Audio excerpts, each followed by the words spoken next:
to galacticconnection.com, one of the most popular blogs on the World Wide Web today for alternative news. Stay tuned for the latest information on our world shift from enslavement to galactic involvement, as well as current intel on any blockages impeding us from our sovereign birthright. Knowledge and self-mastery are key at this time.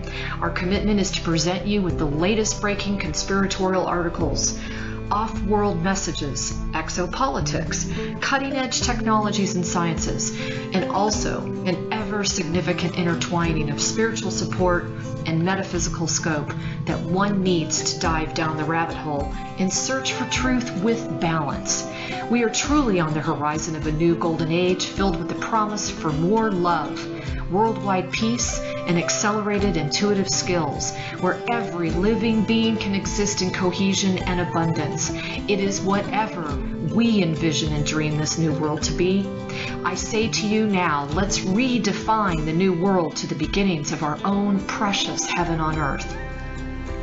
Galactic Connection is here to provide the pulse of Mother Earth through an eclectic range of interviews each Tuesday afternoon from 3 to 4:55 p.m. Pacific Standard Time, Station 2 on BBS Radio, expanding your perspectives on how we can once and for all take back our freedoms, our joy, and our connection with our mighty I Am presence. Our intention remains true to connect hearts and minds everywhere in order to obtain global unity and galactic and universal acceptance. Our discussions will continue to cover anything to do with galactic society and our involvement with our galactic brothers and sisters.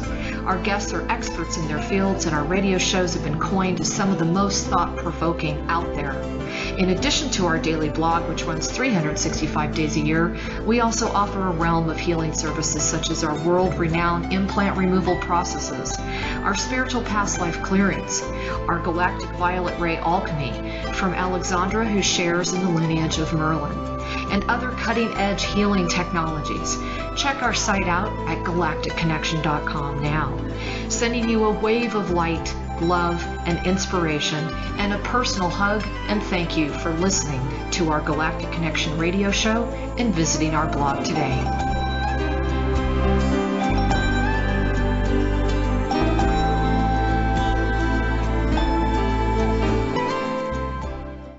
Good afternoon, everyone. This is Alexandra Meadors of galacticconnection.com. And yes, indeed, I have an on-the-fly interview with none other than Tory Smith. I know it's been a while, and a lot of people of you have asked, where has he been with the Galactic Connection interviews? So lo and behold, he has some phenomenal announcements to make today. The date for today is March 23rd, 2016. Got that right, Tory. And I want you all to know that I was awakened at around 4:44 p.m. a.m. Jeez, where's my head today?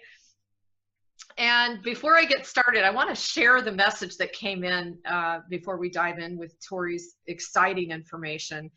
But I do want to state, and Tory has made this very clear after contacting his advisors and legal team, that the views and opinions that are expressed on this program with Tory Smith are not necessarily the views and opinions of those of myself and galacticconnection.com.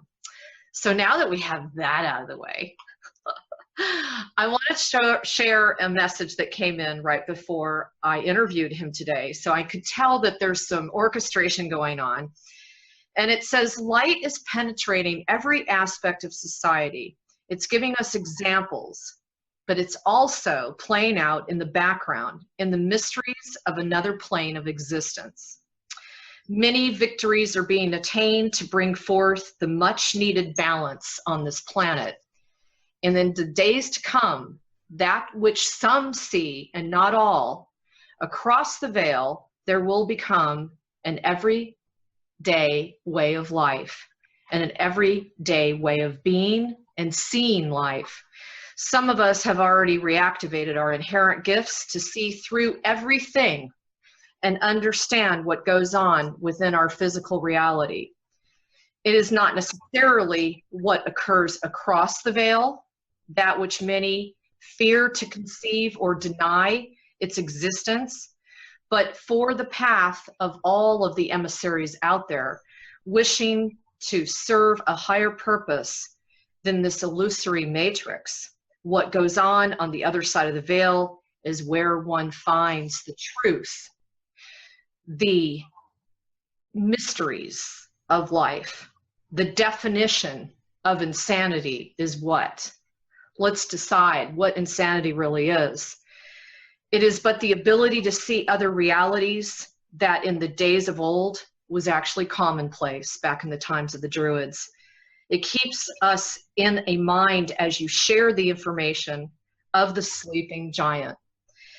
What they're trying, anyway, what I was writing, remember, this is at 4:44 in the morning, was keep this in mind as we realize that the sleeping giant is waking up, reminding them also that their day nears when they too will see this different essence of life.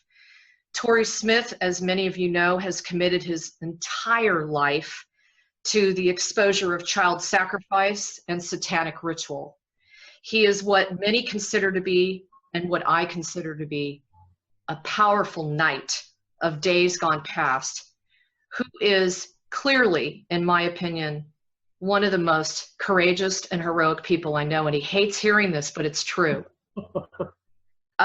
He is emerging the truth, and the truth being the light, and also what is really being done on the inner planes of existence.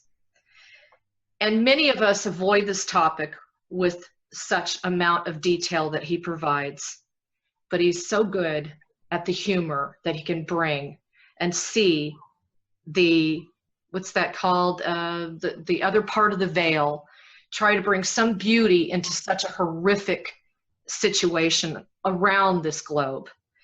He said to me the other day that someone referred to him as a hero, denying it because he connotated that his willingness was not necessarily there, and that the desire to do it was what was also not there. But I have reminded Tory that very, very, very, very few have been as committed to removing so many of the beings and entities that truly do not hold love in their hearts, and the desire to free all human beings and all living beings from enslavement. This is what I want to say about Tory Smith. Sorry about that, it's a little fragmented, but hey, I had to read my notes. So, you know, he goes without any introduction. A lot of you know that he's taken so much heat, and many of the politicians, many of the world leaders think he's insane. Actually, sometimes he wishes he wasn't selected or chose to do this kind of work. But I know for one, after receiving multiple phone calls from this man, that he is legitimate in what he does and his commitment to serving all of us and this planet, and most especially Mother and Father God. So with that said, I want to thank you, Tory, from the bottom of my heart for all the crap that you put up with. It's a lot. I mean, the immense amount of pain and suffering and turmoil. And the first question I want to ask you right out the gate is, a lot of people will say, but Tory, why are you not asking for more protection? Why are you not asking for more help? What would you say to them? Well, I would say that you don't know what I've been through. That if you think I don't have protection, then really a person has absolutely no idea what I've been through, because it's been a lot. It has really been a lot. I usually say that this began for me in January of 2012, but that's when I consciously became aware, because they were using a stun gun on me before that. And I later on, there's many ways to check things, but I believe, and I checked that they used a stun gun on me over 80,000 times. And I was, you know, because when we're not exposed to, you know, kind of like X-Files activity, You know what I mean? When this first began to me, things were happening that I knew things were happening, but I thought, how can this be? You know, we always say, oh, I must be, you know, imagining things or whatever. But it was when there was one incident in where I was literally picked up in the air and thrown. And then that happened several times. And I knew that, wait a minute, there's no way that I could be creating this in my mind. Correct. And, you know, and then the physical injuries started. You know, most of my injuries happen while I'm sleeping. And, you know, even now I have poison marks all over my legs again. I got to a point where my legs were cleared up, but they're really, really angry right now. When I say they're angry, I usually call them the dark side or the Nazis, because it's basically, you know, a lot of people have the belief that when you die, God judges you, and if he doesn't like you, he sends you off to a place called hell. Well, this is hell. And many people feel that they're trapped here, but really what happens is you have to develop up your sacred light to a point basically to get out. And I always like to speak in the absolute simplest of terms, because, you know, there's a lot of people that have been to college and speak in words that a lot of people don't understand. And that's why I always like to use, you know, the simplest terminology, which sometimes does not encompass how incredibly complex something is. Yes. And a lot of people always ask me, especially because, you know, I live out in the country again. I'm from Indiana. I moved to the East Coast. I lived on the East Coast for 15 years, and then I moved back. And so much has happened. There's been so much with going on in the earth with here in Indiana. But since especially since I moved into child trafficking because I was exposed to it.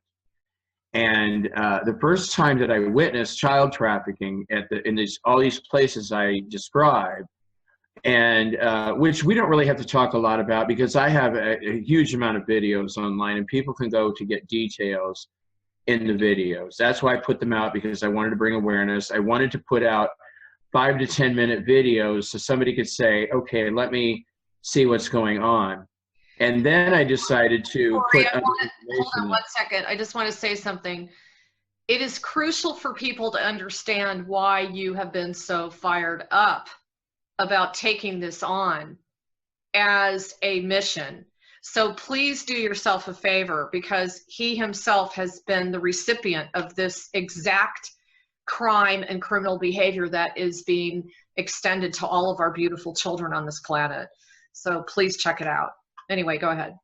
Well, yeah, because they treated me just like they treat the children. I mean, I was raped right alongside the children. Right. And that's the first time was while I was being raped, they murdered 54 children in the room, which I can't go into. I mean, I can go into many details about that, but what'll happen is if I connect to that too much, I tend to have some sort of a seizure, and my head will just start snapping, my arm, I can't control my body, and then I have to run and hold on to something, otherwise I'll just collapse on the floor. It's post-traumatic stress.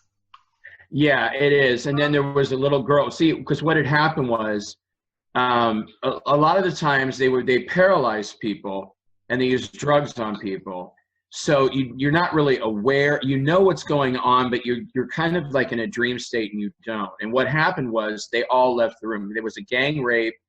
You know, we were all on these table beds, and then all the males left. And there was a time, and I woke up, and then I could move my head, and I was talking to a little girl next to me, and I think I was able to speak, if I remember. There was about a dozen kids that I was able to speak to. And this little girl, I later found out she was 5 years old, but the first thing she said to me was, she said, "Mommy says there's no monsters." And this is coming from a 5-year-old girl who had just been raped repeatedly over and over again. And it just, you know, for the longest time, I couldn't even focus on that little girl because I would just absolutely freak out. Yeah, I bet. As time has passed, and, you know, because I've moved from they're doing this to me to this is what I'm doing to do everything I can to do my part to bring this to an end. And so it did help. I mean, that was my biggest therapy, was not to run and hide, was to say, hey, you know, I'm going to take a stand and I'm going to do what I can. And I know a lot of people aren't going to believe this. A lot of people aren't going to want to hear this. But as time went on and I did more and more detailed reports, so much other information was coming in, which I never planned on. In fact, I was talking to my spirit guides a couple of days ago, because there's so many people on the internet who will say things like, oh, come here to get your news. We're going to have the breaking stories. And we were kind of laughing about that, but it's kind of sad that people compete with each other to see who can tell you the horrible news first, which to me is completely third dimension egoic behavior. I would rather come from the place of, okay, this is what's happened.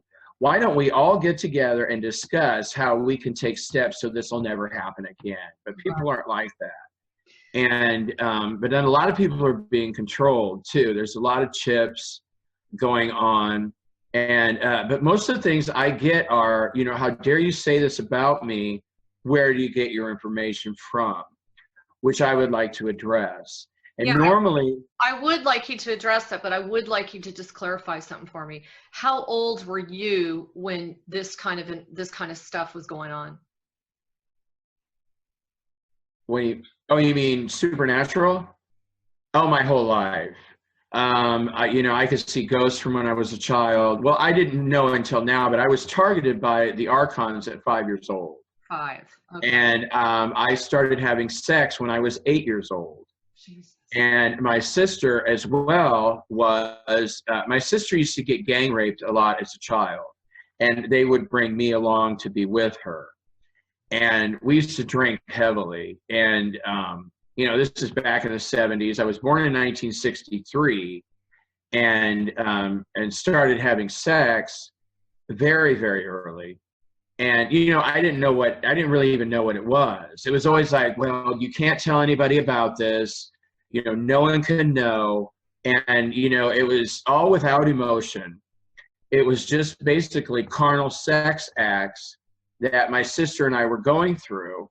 And it wasn't violent. Like I don't think I was ever really beaten as a child. I don't think she was either. But my sister had an abortion when she was 11 years old. Oh. And I know that a lot of people have very strong feelings about abortions. But I make the comment that I don't think any 11-year-old girl should have to go through that. But we live in a society where children are preyed upon. Yeah. There's a huge amount of predators. And so it's not like I just decided one day, oh, I think I'm going to create a website and put out information so that I can become famous or whatever. That's what, a lot of people have accused me of. In fact, I've had to stop on my blog, putting information on my blog, because people would just go to the blog to ask me for readings. Well, I stopped offering DNA readings over a year ago. It's February 3rd, 2015. Yeah, I remember that. And I received hundreds and hundreds and hundreds of requests after that. I haven't checked the email again, but even as much as like 2 weeks ago, there were still people asking me for readings. And it's just become too much. And so what's happened, though, in my personal life is it expanded much beyond that, because to make some long story short, the Illuminati knew what my gifts were. They knew that in 2009, I became able to witness DNA. And the way that works is, well, like with you, I could say, okay, I would like to pull up Alexandra's DNA. And your DNA appears right in front of me. Well, everyone's does. Right. And then I would say, okay, well, it was a process. I didn't just go from nothing to a high level of expertise.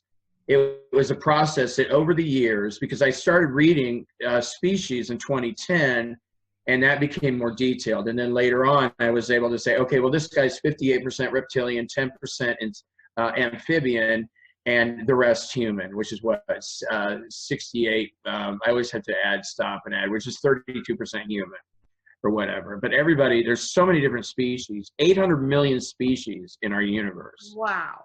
And we have a lot of species going on here. And one of the things that came up when I was doing DNA readings is, I tell people it's kind of like if you moved around a lot in the States, because I look at them and I say, okay, when you came into this galaxy, the first place you lived was Lyra. And then you lived in Vega, and then you lived in Sirius B, and then Astrope, Merope, Alcyone. And when you lived in Alcyone, first you lived inside the star, and then you lived on the fourth planet, and then you moved to Taygeta, and you lived on planets Era and Decode. And then it goes on and on and on. And, I thought it was really cool. And they're like, because people ask me, well, am I Pleiadian or Andromedan? Well, yes, you have a history in both. And I tell people, it's like, well, you ever know somebody just moving around or like, well, I'm from New York, but then my father had to move to South Carolina, and then you had to go up to Michigan for some reason, and then we moved all the way out to California, and then we moved back to Texas.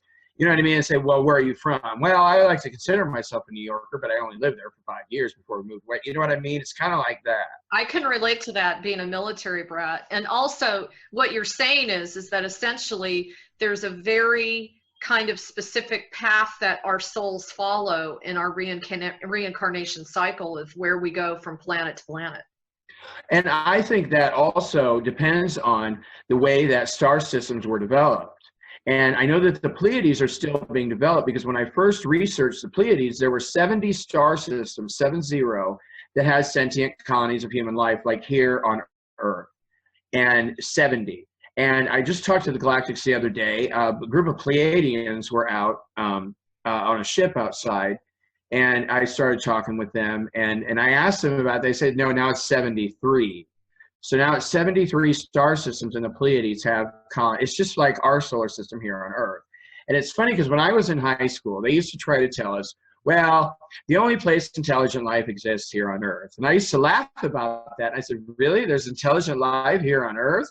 And then other people would say, do you believe that there's intelligent life out there? And I said, well, is there any intelligent life here? You know what I mean? Because I was witnessing what's going, Vietnam, and 4 million people murdered in Vietnam, and then South Korea, and all these wars. It was just so senseless. I just think that the way we live on this planet, it is changing, so.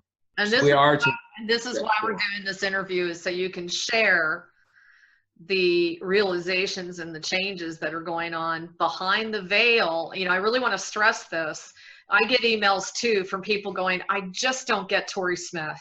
I just don't get how he sees all this stuff, and yet it's not really on the physical plane. Could you please explain it to me? But I can say that even with the implant removal process, it's one and the same. I mean, when we're removing these implants that, we just checked in today, some of these implants that we remove are back from 1.7 million years ago. Wow. Okay. Yeah, and yet on the physical, when you wake up the next day, you can be very sore. You can be very tired.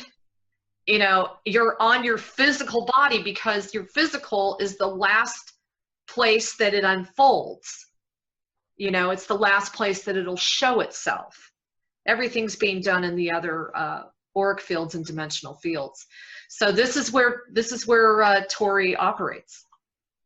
Yeah, and because when this started for me, because what happened was I became very ill, and I had what's considered to be 3 terminal illnesses at the same time, and I had a near-death experience. And as a matter of fact, in the room right over there, my sister also died in that room over there. She died of a brain tumor when she was 31.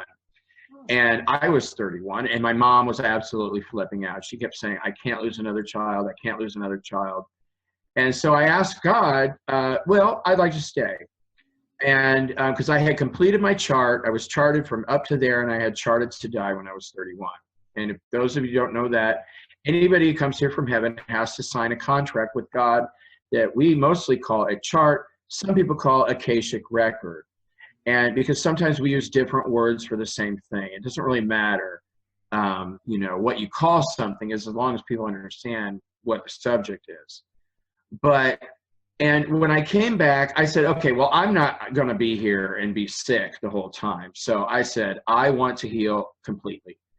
And which I hear the opposite from doctors, there's the local hospital groups, the doctor, oh, you'll never heal. I don't understand how doctors can tell patients that they will never heal. That really pissed me off. I know, me too. And I've had so many doctors tell me that I'm going to die. Oh, you're going to die in 90 days. Really? How do you know? They're playing God. They're totally playing God. And, that is an old paradigm, Tory, because even if we have a contract that states we're going to die at 31, what you've proven and many others are proving, that game is over. We can break those contracts and start anew. That's the cool part. Well, this is what I advise, because with Sylvia Brown, which I've said many times, was my foremost spiritual teacher. There's a lot of spiritual teachers I've had in my life. Sylvia Brown's the only one that I met in person and actually got to work for her. And it was a wonderful experience. And I think that happened was because we are very aligned. And usually, a lot of times, well, not usually, but a lot of times in heaven, they'll refer to me as Sylvia Brown's student, because a lot of her beliefs, I see the same thing. And so to back up a little bit, where I was, when I came back, I told God, okay, if I'm going to be here, number one, I'm not going to be sick. I want to heal completely. And I knew that I had healing powers, especially like when I was a bartender. Now I can tell you I had 17 lifetimes as a therapist, and that's what made me a good bartender. And then also my other secret was, people used to say, my God, I don't even remember leaving the bar last night. What is your secret as a bartender? And I would say, I don't use any mixer. You know what I mean? Just don't use any mixer. Yeah, there was rum with like a tiny little bit of Coke to make it look brown. And then I'd squeeze a lemon in there with like honey. There was no Coke. There was like less than, 2 drops of Coke in your drink. And I need to make wicked drinks, wicked strong. Serve them till they drop. That was my motto. Because everybody loved me. It was great. Well, there was a class of people that always went to the model bartenders and everything, and they this is in South Beach in New York, and we call them babies, customers that come up that drink at your bar. Usually it was the locals that came up to me. It was people that worked in other nightclubs, people that worked in bars and restaurants. So my babies were all the locals, part of the community. And it was so wonderful because I'd go out to a nightclub, I'd run in the door, and there were a lot of people like me. And the first thing I would do is kiss 30 or 40 people hello. It was just running around kissing and hugging everybody. I love South Beach. Now it's all changed down there. Yeah. But so anyway, what I did was, in that time, I said, I want to learn. I want to become a better person. I want to help people. And so I turned my life over to God. And I turned my life over to the angels. And I said, okay, from now on out, my contract is complete. You're the one in control of my life. So let's go. And what happened to me over the next few years is I became almost like a ravenous desire to study what every spiritual teacher was putting out.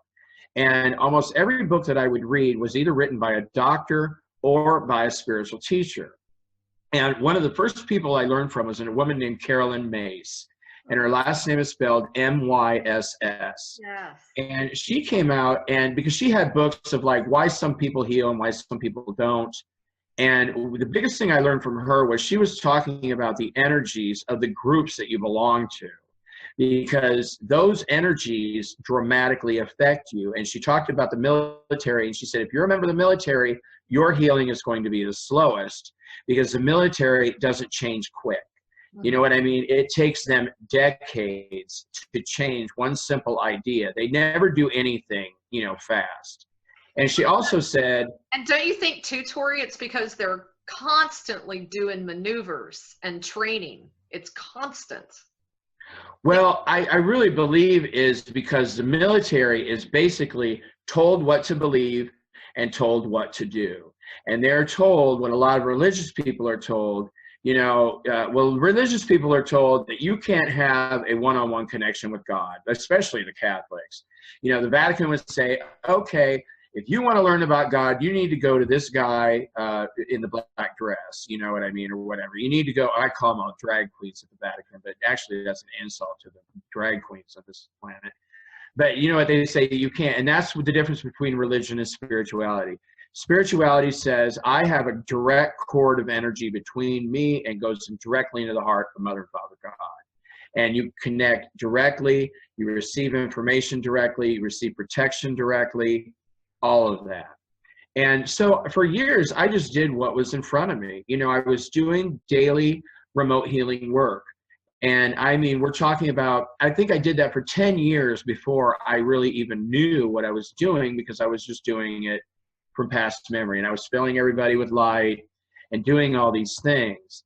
And because my psychic ability, well, everyone has psychic ability. We're just told that we don't. We're constantly repressed and put down by society because the controllers did not want us to break free of their control system and move back to the way it was before they took control. Like this one woman a couple years ago, she said, well, I'm terrified, because I was talking about people from other worlds. She goes, oh my God, I'm so afraid of aliens. I'm so afraid they're going to come here and take over this planet. I started laughing. I'm like, honey, they already did. They did 13,000 years ago, and humans have been their slaves ever since. And you know, she's just like, you know what I mean? And that comes up because, well, Sylvia Brown had a book about it called Past Lives, Future Healing. And it was all about negative cell memory. Yeah. And what you'll find is, and matter of fact, the two questions that you asked me were based on negative cell memory. Because a lot of people contacted me about Planet Nibiru. And I'm so afraid Nibiru's going to come and kill us all. What are we going to do? I know Nibiru's coming back. And I say to them, no, it's not. You were already killed by this planet during one of its passes, and you're remembering being killed by this planet because it was a huge traumatic ordeal for you. Right. And they're like, wow, I was really killed? Yeah, and you can let that go because it's not going to happen now. Nibiru's under contract.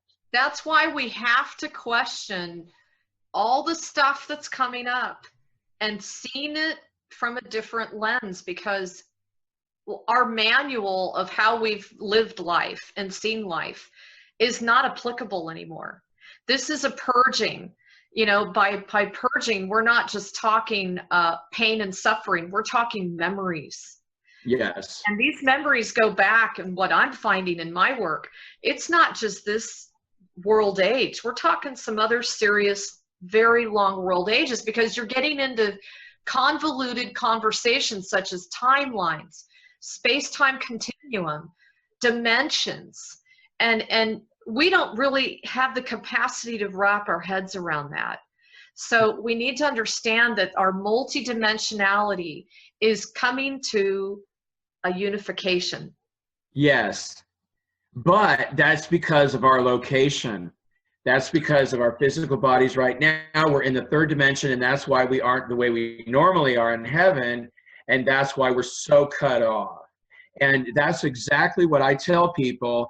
I say, hey, you know, and instead of saying what this guy says cannot be true, say, hey, wait a minute, this guy said something and I'm freaked out about it. I want to know if that's true. So what do? You go to the universe and you say, hey, I want to know the truth. I create an intent because I want to know the truth. This guy is saying some really devastating things that are going on. If that's true, show me the evidence. Show me the evidence. And then to the other thing you said, like the other day I did this DNA reading for a woman, and one of her questions was, you know, did I live in other galaxies before I moved here to the Milky Way? And the answer was yes. I could go back because I have limits. You know, I can't see everything. In fact, I don't see most things. I usually see what people have questions about, and then I do my best to put that into words so they can, because usually a lot of times people are like, oh my God, I can't believe you said that. I felt this way my whole life. And she had lived in 17 galaxies before moving here, because most humans that are here in the Milky Way moved here about 6 million years ago. And then she had been a galactic federation. I can't remember, it was over, like, I think it was somewhere between 80 and 100 times she had been a galactic federation of light member. And what came up was, since she's lived in the Milky Way, she's visited 117 other galaxies, because they just have this technology. Well, all these people that are being arrested, it takes them 35 minutes, and I think it's like 3 billion light years away. And they say, well, it actually takes longer to get people to move around and be where they're supposed to be than it actually does for the flight. You know, like when you're if you travel by air here, and go on the jet, you know, like going through the airport, waiting in bags, you know, stuff like that. You got to wait here, and I go sit down over there. And then we get on the plane, then you got to wait some more on the plane. And, you know, a lot of times the flight is less than your airport maneuverability time. Yeah. And that's what I see with these galactic flights. And but things have changed really dramatically lately. Well, not only that, but that's an illusion too. Just the fact that it takes so many hours to go from point A to point B on this planet, even that they're proving has been manipulated. Yeah. Because they're not willing to fly in a certain direction. And it's, you know, that whole thing. But now, Tory, you brought up a really good point, and that is the arrests. And one of the main reasons that you called me and really wanted to do this interview is you felt you had some pretty phenomenal information regarding that. Before you get into the details, can you share how are these arrests being played out? Because people are not seeing them on the physical plane. Well, and see, that's what I like to, that goes back to the question, Tory, how do you know this to be true? Right. Okay. I chose years ago to have my DNA activated. I went from, we were all at 2 strands. 2 strands activated is called a state of limited consciousness. And what that means is we don't have access to most of our gifts, most of our human gifts that God gave us. At 2 strands activated, we don't even know they're there. And a lot of times we say, oh no, that's not possible. You know, like people do levitation or telepathy or, you know, oh no, that can't be true. You know what I mean? So, because we're in this headset here. So I went from 2 to 144 to 156, and then I went up to 144,000, and then they came and activated me. And I can't remember if there was one in between that, but then I remember I was at 512,000, which is just over 500,000. And then last year, the divine director selected me to bring me up to full consciousness level, and I'm activated now to 1,000,007 strands activated. Okay, that's full consciousness level for most humans. However, it takes a while to kick in, and also we're still here in the 3rd dimension, which, if I understand correctly, we're about to shift. If I understand correctly, we're moving into the 5th dimension this summer. And I'm getting like somewhere between July and August, this planet is going to make the shift. And then we're going to take all the steps. People like Sheldon Nile has been talking about his books and DVDs outlining so much stuff that's going on. And that's when we're going to start cleaning up the planet and whatnot. But everybody that has less than 51% sacred light has to leave. They cannot stay here because they cannot handle the the shift in vibration. Is it vibratic shift? I don't know. It's the shift in vibration they can't handle, because what would happen is, like, you know, these dark entities that were here for so long, if they were in place and the planet shifted, they would just explode. But first what would happen is they would go crazy and cause lots of problems for everybody else. And they were like, well, everybody's causing problems already, the dark entities, you know, the wars and all this stuff. Yeah, but it could have been a lot worse. Like, there was this one time that Dick Cheney hired Mossad to plant 31 nuclear bombs all over this country. If we didn't have galactics, oh my God, that was such a stressful weekend too, because they're constantly coming in. They come in their temporal bodies, they're screaming at me. And then, excuse me, the galactics took the bombs because Mother Gaia does not want bombs going off on this planet. And it's like, where the hell are the bombs? I'm like, what are you asking me for? You know, I'm just a stupid hick in the Midwest or whatever, or the East, or wherever you consider Indiana to be, you know. But, you know, I like to make fun of myself. It helps me get. That's the greatest part about you, is you're taking such an intensely vile subject and still managing to get some humor out of it. I mean, it always blows me away when I talk to you. But don't forget, address the arrests. Okay, that's what I was trying to get at, because ascension is the key. What they did was, there's something that I don't see or I don't know how to recognize in people's DNA, because I always give people their sacred light.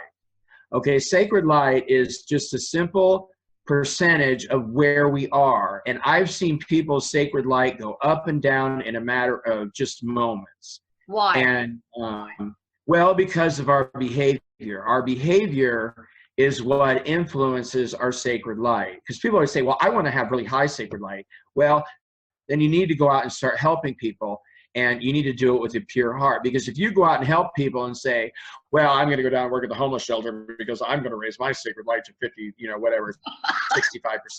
It's not going to work like that, because that's a self-motivated intent. I'm going to help you so that I get reward. That's not what I'm talking about. I'm talking about I'm going to help you because, you are in a situation and I want to do what I can to make your life better. Sure. And I want to do that. And I don't even care if anybody says thank you. I'm going to do that because I want to help. And because when you help people anonymously, that's one of the best ways. Because it's the right thing to do. And so what's the highest sacred light that you've seen so far? Well, all the galactics have 100%. Everybody in heaven has 100%. How about you? I don't believe that here on Earth at this time it's higher to have 92%. That's what you've told me. For me. some reason, I think it's because the energies or whatever, I don't think it's possible for someone to have higher than 92%.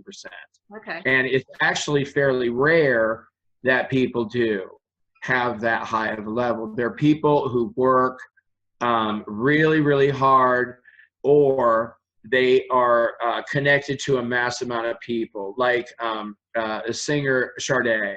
I thought how you say her name. It's spelled S-A-D-E. She's a singer, and when she sings, she channels energy from heaven and broadcasts it out to the people she's singing to. And her sacred light is Sylvia Brown had 92%. The man that you've done interviews with, Kevin, is it Annette or Annette? Kevin Annette. Yeah. Kevin Annette, he has 92% sacred light. David Icke has 92%. Look at David Icke. David Icke works his ass off every day. Why? Number one, because he wants to stop child trafficking, and number two, he wants to help people. And he lives a very simple, modest life in a little apartment. A lot of people, there's a dark entity. Her name is Joyce Meyer, and she's on TV pretending to be this big religious, spiritual person. Her sacred light is 37%.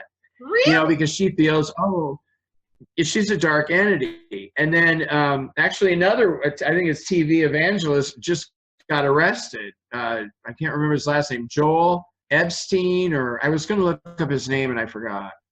But anyway, back to mass arrests. And the one thing that we were told that's a lie is that the galactics were going to come down and arrest everybody in 3 hours and then go home and that's it.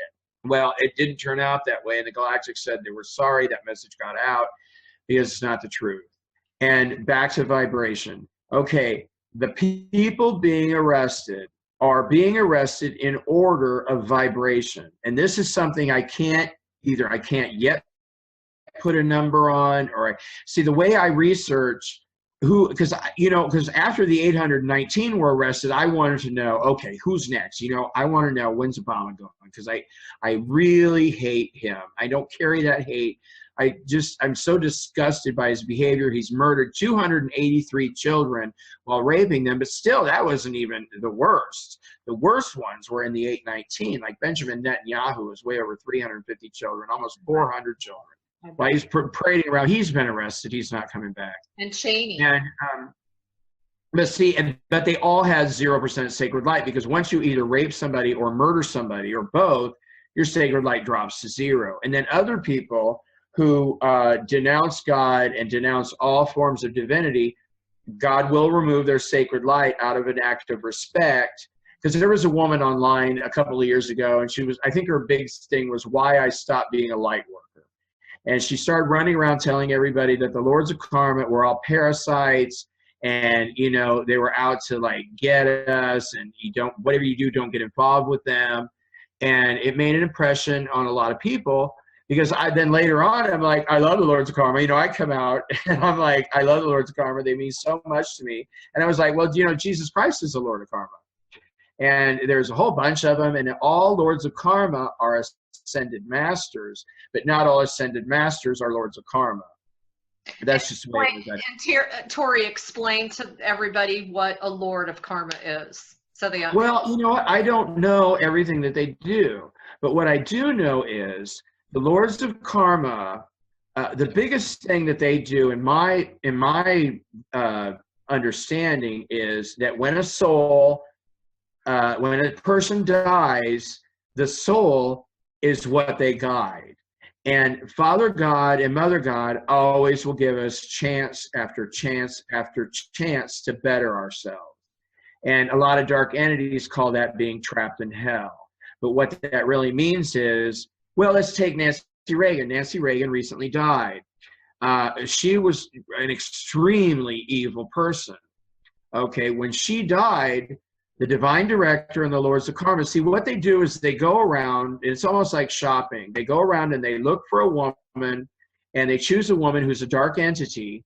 So it's not that big, you know, they're not going to pick a pregnant woman that has like 85% sacred light and put somebody like Nancy Reagan in, because people who have light have all charted for that. So the dark entities don't have charts. So Nancy Reagan was put in a pregnant woman in one of the poorest regions of India. And so, because, well, one of her most famous quotes was, and I'll translate, HIV is killing all the right people. Translation, we are killing all the right people. Because when HIV was developed, Ronald Reagan had a big part of that. I know the two men who created it, males, and not men, males, I'm sorry. I know the two males who created HIV. It was created at the Arlington, Virginia MyLab a long time ago. And they, one of the first things when I was exposed to this horrible group of people, they wanted to develop a new HIV, and they kept injecting it into me. And they had 77 mutations of HIV. And they injected that into me 185 times. Okay, if I can back up a little bit, I've had years and years of training as a healer, mostly working with sacred lights and sacred energies. Okay, huge amount of study and healing, which was not like the way corporate America heals. It was the way spiritual, the way God, you know, God's healing and the angels healing and all of that, which anybody who wants to learn about it, there's a huge resource of information.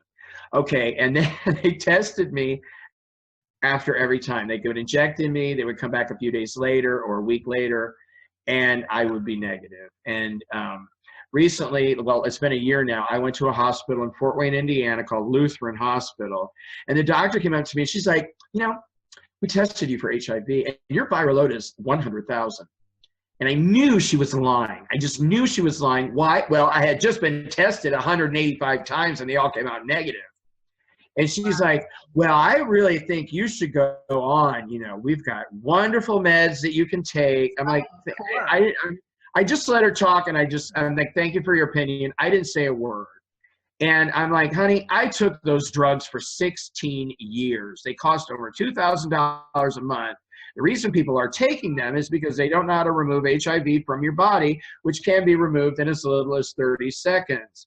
If you're a perfectly healthy person and you have a high sacred light above, I don't even know what it is, I didn't check, but your sacred light's above 51%, HIV can be removed from your body in as little as 30 seconds. And besides, no one ever has a perfectly even HIV viral load. It's never like 150,000. It's always, it can be something like 107,916. You see what I mean? It's always like a bizarre number. It's never an even number with lots of zeros. And they would get so angry at me. How can you, why are you negative? Why are you negative? Well, because I know how to heal it. That's why I was negative. Now, I'm sorry, we were talking about the arrests. But arrests began in May of 20. I know we need like a 6-hour interview, right, to talk about this stuff. And then I really want to talk about Hollywood because there's a lot going on out there, but we can leave that till the end. The vibrations. See, what happened was the whole solar system was going to be cleared as a part of a process of the entire galaxy being cleared. The entire galaxy is moving into the light. And there were 66 worlds in our solar system, not galaxy, solar system, that has sentient colonies of life. And it started with the sun.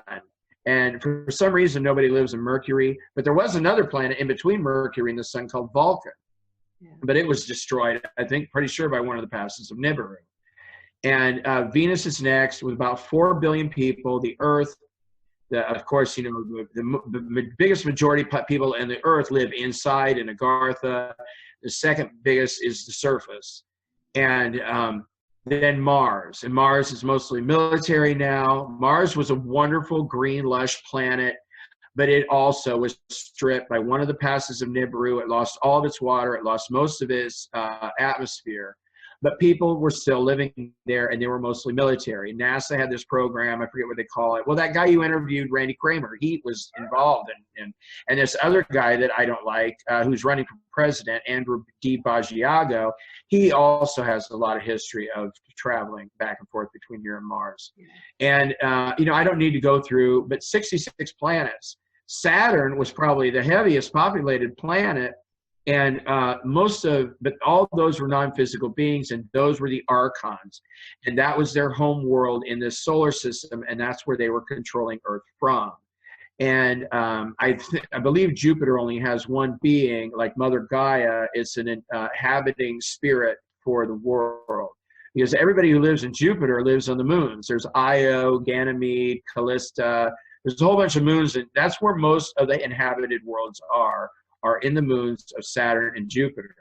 Huh. Okay, and then if you go further out, you know, another one, Uranus. You know, and scientists are like, wow, this planet's laying on its side. It's really weird. What happened? Once again, it was one of the passes of Nibiru, and because Nibiru was a cluster, and there was a dwarf star that was with it, and it was really the dwarf brown star that did the damage. It screwed up the magnetics of the planets, changed the patterns and stuff like that. So a lot of these moons that were around Uranus were knocked out. Pluto is actually a moon of Uranus, and that's why it's, you know, small. There's a little cluster of moons there, you know, around Pluto, but they were all knocked out by Nibiru when it threw the moons out. Tory, okay. Did you hear about the explosion in the orbit of Nibiru? Did you hear about that? Was it just recently? Yes. No, I didn't. And I've spoken to those people many times. It's fascinating because this just happened recently, and the take on it is that they were slowing down the arrival of Nibiru into our solar system. I'd have to research that. Because so I don't know. Check it out, because I'd like to hear your take on that. I'm getting a big no, because Nibiru is under contract. The people of Nibiru, last time there was like 46,000, I think it was 46,418 people living in Nibiru. And for some reason, they weren't having children, because I kept contacting them and talking with them. And because I'm actually fascinated by the Anunnaki. They're former Anunnaki. Most of the Anunnaki, and they're also under contract because of their immunity deal. And in the mid-90s, everybody on this planet was given an immunity deal. In fact, everybody in the solar system was given an immunity deal. They're like, okay, we're not going to prosecute you for the people that you've murdered, the war crimes that you've committed. All of that will be forgiven, but there are steps that you have to take. You have to choose to move into the light. You have to leave this criminal behavior behind. The Anunnaki said, okay, you're not going to prosecute us for all these things we've done on this planet to these Earthians? We'll take the deal. Most of them moved back to Beta Cancari. They're living on the 4th planet of Beta Cancari. A lot of them decided they were going to live inside the planet Nibiru, because most people live inside the planets. And that whole thing of, you know, having surface water, being close to a star, does have merit, because when you move out, you know, water freezes. Okay, but planets have their own ecosystems.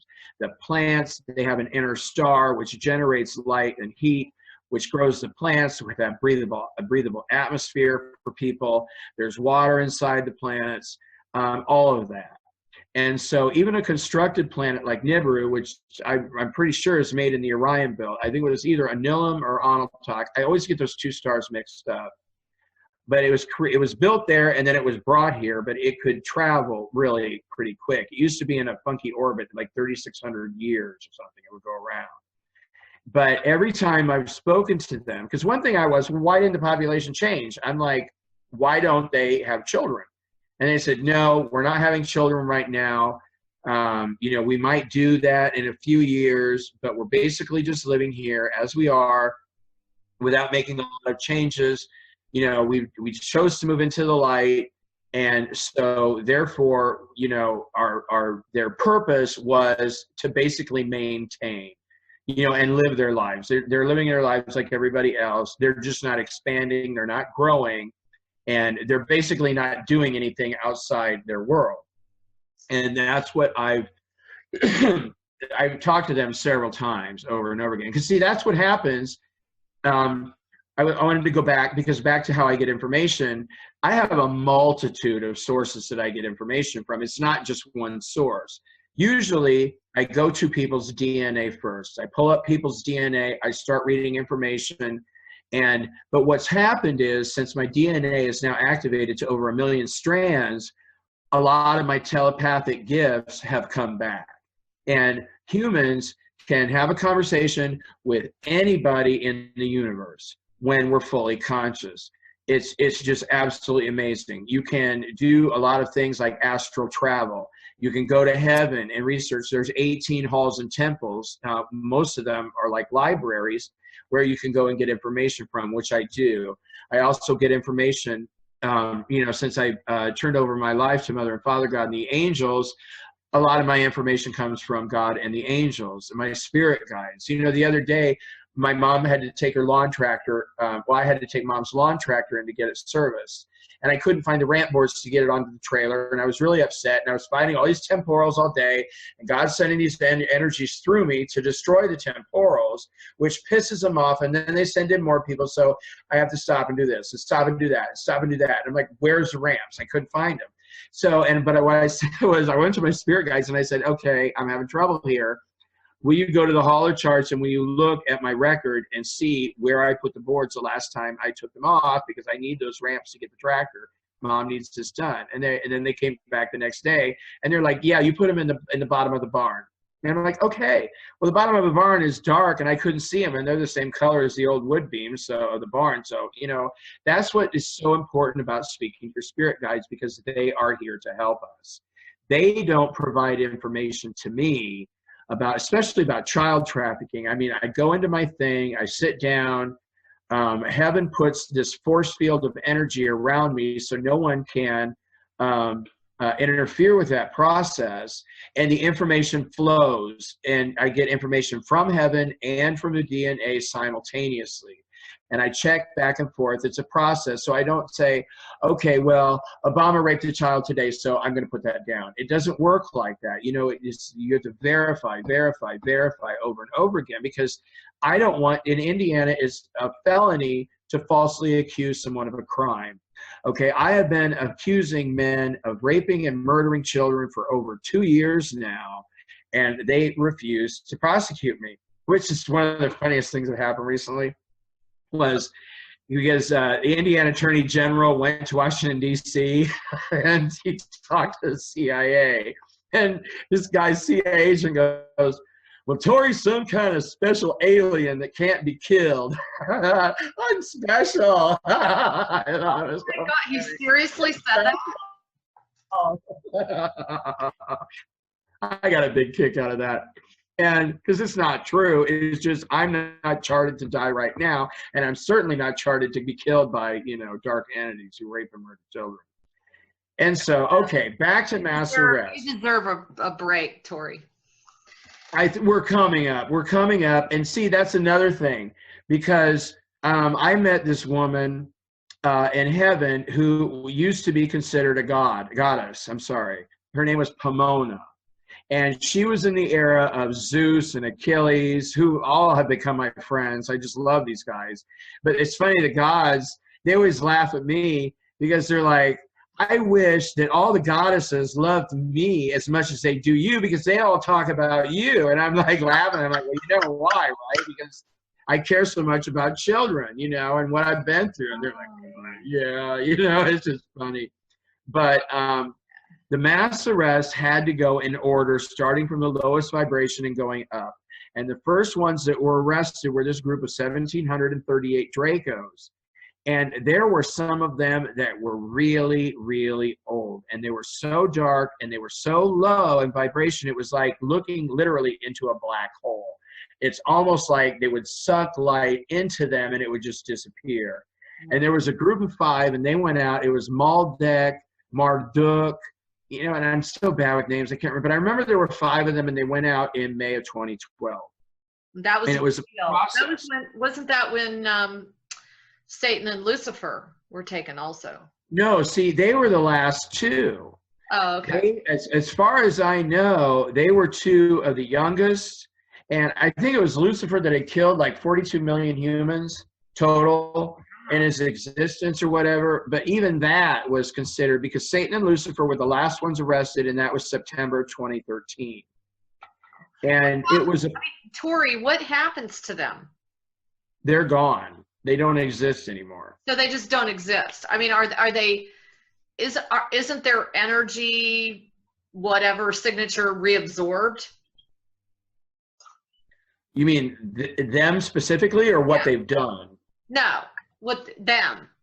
Okay. Well, what happened was, and there were 15 of us on the planet who were doing this, 15 of us making the arrests. I arrested 457 out of 1,738. And you know what? And people are like, oh, you're a hero. No, I'm not a hero. Number 1, because I didn't want to do it. Number 2, I hated the whole process, you know, because I got my ass kicked every single day. I mean, they even put snakes in my body. Who the hell wants to go through that? Not me. Remember that. You know, I'm not, you know. So I just want to make clear, it was really hard work, which I really wish I didn't have to do. You know what I mean? I wish none of this had to happen. But I do it anyway, because I feel that if I don't, what am I going to do? Sit around? Well, number 1, I'll just keep kicking my ass. You know, it's more of a self-defense thing. You know, superheroes go out and they say, oh, I'm going to conquer good or conquer evil and make good here. I don't do that. You know, I act in self-defense. Yeah, but still, come on. I mean, all you'd have to do is say, you know what? I'm done. I'm done doing this, and it would stop. But you realize the end game is what you've always wanted, which is to accomplish bringing the My Labs, the child sacrifice, the satanic ritual, bringing it to a close, which I'd like you to go back a second and talk a little bit about when these men in black and aliens, when they arrive in your home, which we've already determined, you're on a portal. You're on a portal that is an open doorway for the dark beings to enter this planet. So what I want people to understand is that you explained this to me, and I felt that they needed to hear this. One day I called Tory up, and I was just so frustrated. I was almost crying because I felt his pain. He was like really under attack. And, you know, he was so upset, and he was in a lot of pain and everything else. And of course, I couldn't be there physically. And I said, Tory, I don't understand it. You know, why aren't you asking all of the light workers and all the healers and all those that want to protect you? Why aren't you letting us come in and protect you on the inner plane? We could be in there in a massive force. And you said to me, well, it's kind of like the moth to the flame. Do you remember this conversation? And I went, what are you talking about? And you said, well, basically I draw them in, and you can completely transform them. And you're like, it's God that does it. I'm kind of just, well, you're the vehicle. I get the vessel, but you know, you basically said, no, I don't want protection that's going to prevent them from coming here. That's my goal. Remember that? No, I don't. But what I remember is not asking for help was because you can't go from 0 to jumping into the, let's say, boxing ring without training. And the reason I didn't want people to be, in fact, I waited and I waited and I waited. And the first thing was, the first time that became okay to ask for help, I did. And I put out a video, and that's the first time it was okay to ask for help. Because you can't just take on these beings because they'll just come in and they'll kill you. Yeah. And I know this because they killed me 57 times. And I know that's hard for people to understand. But you see what I mean? I'm not going to say, oh, well, I'm having a tough day. Here, you come in and kill me, or you come in and help me. They're going to kill you when you help me, but you will get to help me for 15 seconds, and then they're going to kill you. I would refuse to do that. Okay, I'm glad you clarified that. And the other thing I wanted to ask was, there are units, there are groups of people out there that are going after this sort of stuff. And what do you say to all of those out there that haven't had the training? They're just kind of going balls to the walls. Well, I would do what I did, and then you can convert it to your own thing. I would give my life over to God. I would give my life over to the angels. I know a lot of people keep trying to tarnish the angels and say, oh, there's fallen angels and this and that. No, there's no such thing as a dark angel or you know what? All angels are much, much higher vibration than we are. They're even higher vibration than the basic level of heaven. They're their own species. They never mate, period. Angels don't mate with each other. That whole story of, oh, an angel came out of the sky and had sex with my wife. That wasn't an angel. You know what? He might have had wings, but that wasn't an angel that came out of the sky. And that whole thing of fallen angels is just a word made up, because there's literally no such thing as, no angel has ever turned away from God. But what I always recommend to people is to ask God for help. And now I really think that it's never too late to join. It's never too late to help. But almost everybody has been cleared. And I mean in our solar system, and I also mean in our galaxy. And then we just went through another process where we were bringing them here. When I say we, I mean the Earth as a totality, because I call them invading alien reptilians. But the truth is, that's not technically accurate, because the truth is they were invited here by the military, by DARPA and the CIA, and because the CIA controls all militaries of this planet. The CIA has their international headquarters. It's at the bottom of Lake Geneva, near the France-Switzerland border. They've got that big Hadron Collider. They have their own MyLab there. It's a huge, huge military complex. And that is where every military of Earth, except for Agartha, is controlled from. But that is almost over. You know what I mean? And there's like people come out, well, I'm an Archon hunter, and I like to go out and kick Archons out. Archons are gone. They've been gone. The Insectians are gone. Insectians can't come here to Earth anymore because the vibration is too high. Their vibration is too low. And they were the ones that most people, the most common depiction of an alien is the little gray dudes with the black eyes. Over 4 million Americans have been abducted by them, taken up to a ship or to a MyLab. They tinker with the sexual reproductive organs and glands because they've been trying for decades, millennia, to create new bodies. And they were trying to create insectian human hybrids, which they did. But I don't really think, because these vibrational beings, I don't really know how it's worked out for them, but I don't really think it's worked. Because every once in a while I find somebody who's like a 4-species person. And, that's kind of like sets off alarms, because it's not normal for somebody to be 4 or 5 species in one. But that's the way the Anunnaki were. But they created themselves in a laboratory. And then once again, you go back and you read these books. Oh, the Anunnaki came and they created humans on Earth. No, what they did was they invaded this planet, started abducting people, tampered with their DNA, altered the DNA, and started making dual or triple species people. And then we look at Earth today. If you look at the surface of the Earth and the shell of the Earth, you'll find 58% of the people here are human. 58%, which is actually higher than I thought it would be. I was like, oh, thank God it's that high. That is really high. But there are a lot of people who are reptilian humans. They got their DNA, it was bred into them by the Anunnaki and the Insectians, and over time they multiplied. And if you look at them, where are they? They're the military. They're the government. They're the police. They're all the reptilian humans have been in a control positions. And you know, we have a question? Yeah, I was going to ask you, you know, they say that a lot of the abductions and the hybrid programs, etc., you know, where they're actually taking sperm and ovum samples, etc., for the hybrid program, they're saying that those are pretty much coming to an end for most of the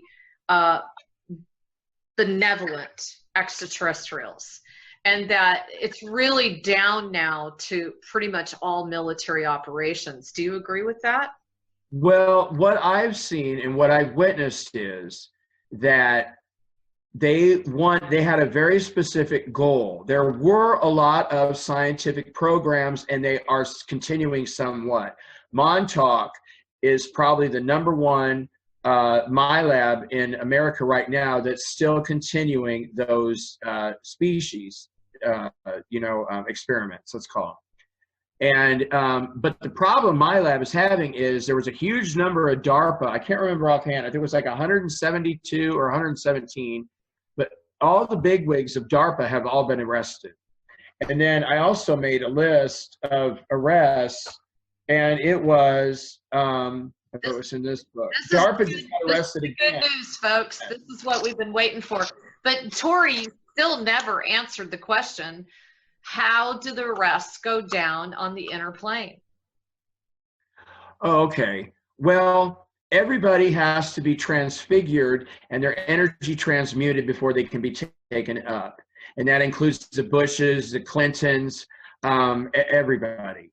And in the invading aliens, they all had to be transfigured and transmuted, which is an energetical process. Now, most of the time when they would come into my home, their physical bodies would either be out at Dulce or out at Roswell, because there's another Hadron Collider there, and they were creating this portal and bringing them in, because they don't have the same technology that the light has, and it takes them a lot longer to travel from galaxy to galaxy. So they had this technology where they would create wormholes, and they were calling out, and it was 8,056 of them that have been arrested. And the process for me is like they would come in, and you know, I could feel them coming. I've been doing this for so long. It's like, oh great, here we go again. And they would come in, and I would say, thank you for the sacred fire, bam, and they would be instantly. It was almost like a butane torch. And now the sacred fire is there. And then I would say, thank you for the cord of light. And I used to say, I invoke the cord of light. But you can either say, I invoke the white light of the Holy Spirit, or you can say, thank you for the white light of the Holy Spirit, or whatever. There's 2 ways to go about it. But then the next step would be this process where I would capture this energy that God would be sending, and then I would start throwing it in balls that would come out of my heart chakra, down through my head, heart, and hands, and I would throw these energy balls at the aliens. And then that would be a variable number. It depended on the person. Okay, so you're standing there throwing the energy balls, and sometimes it gets really fast, so your hands are going like this. And then it would stop. My hands would push away. That means done or no. We don't need to do that anymore. Okay, then I would say, thank you for the star. And what we would do is we would create a star that would encompass their entire being while they were still on fire with the sacred light. And the star would be the gold ray of Christ, the Christ consciousness energy, and the crystalline Christ consciousness energy. All 3 of those comprise the star, and bam. Oh, they hate that energy. The Christ consciousness energy, all these dark entities, oh my God, they hate that energy. Okay, so now we're at that step. And then what we would do is we transmute. And I say, oh God, thank you for transmuting them. My hands would go like this, and then we'd start going. And my hands would form a double vortex, a clockwise tornado and a counterclockwise tornado, which would meet at a point in the person. But sometimes, if there were a group of 6 of them, we could do all 6 at the same time. So the vortexes would be moving back and forth between each one of them. And the energy was almost like running a vacuum cleaner. It would pull the energy out of them, up through me, and out into the light. And some of them, the really bad ones, I had an agreement with heaven that the energy would bypass me. It wouldn't go through me. It would go up front. Because some of these were like, well, when I was young and naive, like when Satan came in, I'm like, okay, here we go. La, la, la, la, la, done. And it was like, no, we're not done. It took over and over because it was different with the Dracos than it was with the reptilians. I bet. Okay. And well, I totally. In what way? Well, they had so much more energies that needed to be worked on, and it couldn't all happen in one shot. It had to happen over and over and over again. So it was like they were a barometer with 100%. You know, somebody like Anu would come in, and we'd work on him, and he'd go down to 90%. And then next time he'd visit, down to 80%. And then next time down to 70%. So it's just over and over. And I laugh because I tell my friends, I feel like I'm living in a subway station in Times Square, because there have been millions of people, and I don't have any control of when they show up. And it's just like, and then especially while I sleep, they come in and they use weapons on me, and then they leave. But they do that to a lot of people, thousands and thousands of people, you know, that they do that to. And I want to make it really clear to people, you know, Tory goes to sleep, and then he finds himself in other rooms. He finds himself bare-ass naked. Well, I know you go. I know you go. You know, you go to bed without any clothes on a lot of times. But you've told me when you're fully dressed, you wake up and you're naked and you're in another part of the house and you're sore and you're bruised. I mean, this is real. That there's clearly something being done to him on the physical, even though it's done in the etheric. So this is where it's really difficult for people to wrap their brain around it. I would like to address that, but to finish the other one, there were a couple more steps, and once that energetical process was complete, Father God would, with the Dracos, Father God, it was just like, would come down with his hand and take them. And then he would put them in the uncreated mass, which is in his temple. And if you go in to visit Father God, he has an altar. It's the simplest temple in heaven. Because Father God doesn't need the bells and whistles. It's very simple. You go up and you call to Father God, and he will come in a form that you feel comfortable looking at God in. But he can't hold that form for very long. He's way too big to be in a human body. He can't do it very long. And so you have your little one-on-one time. I like to go to get a hug from Father God or Mother God. She has her own temple. It's a little more, you know, fabulous, I would say, you know, because the plants and the pillars and the architecture and the statues. But Father God's temple is real simple. Okay, behind the altar, there's this big curtain that goes from the ceiling all the way to the floor. And you can go back and you can pull back the curtain. And what you will see is it's just like in the children's show, like in that one, I forget what it was called, Narnia, where they open the cabinet and there's a whole universe inside the cabinet. That's exactly what the uncreated mass is. When you push back the curtain, you look in and there is an entire universe in there. But yet if you walk around the back, it's a solid, you know what I mean? Like if you walk outside the temple, it's just like, hey, wait a minute, that's only like whatever, a foot thick or whatever it is. Mm-hmm. It's solid. But when you're looking in this way, it's a vast universe. Right. And every once in a while, and it's basically a sea of unconditional love. And if I understand correctly, this is the energy that Father God, when he creates a soul, will reach in there and do his stuff and pull out and create a soul. And I really believe that's where the souls are created from, because I always tell people your DNA is 6.001 million years old, but I believe your soul is eternal. But what does that mean? How far back does that go? I mean, they say our universe is 27 trillion years old, so we can't be older than the universe, or can we?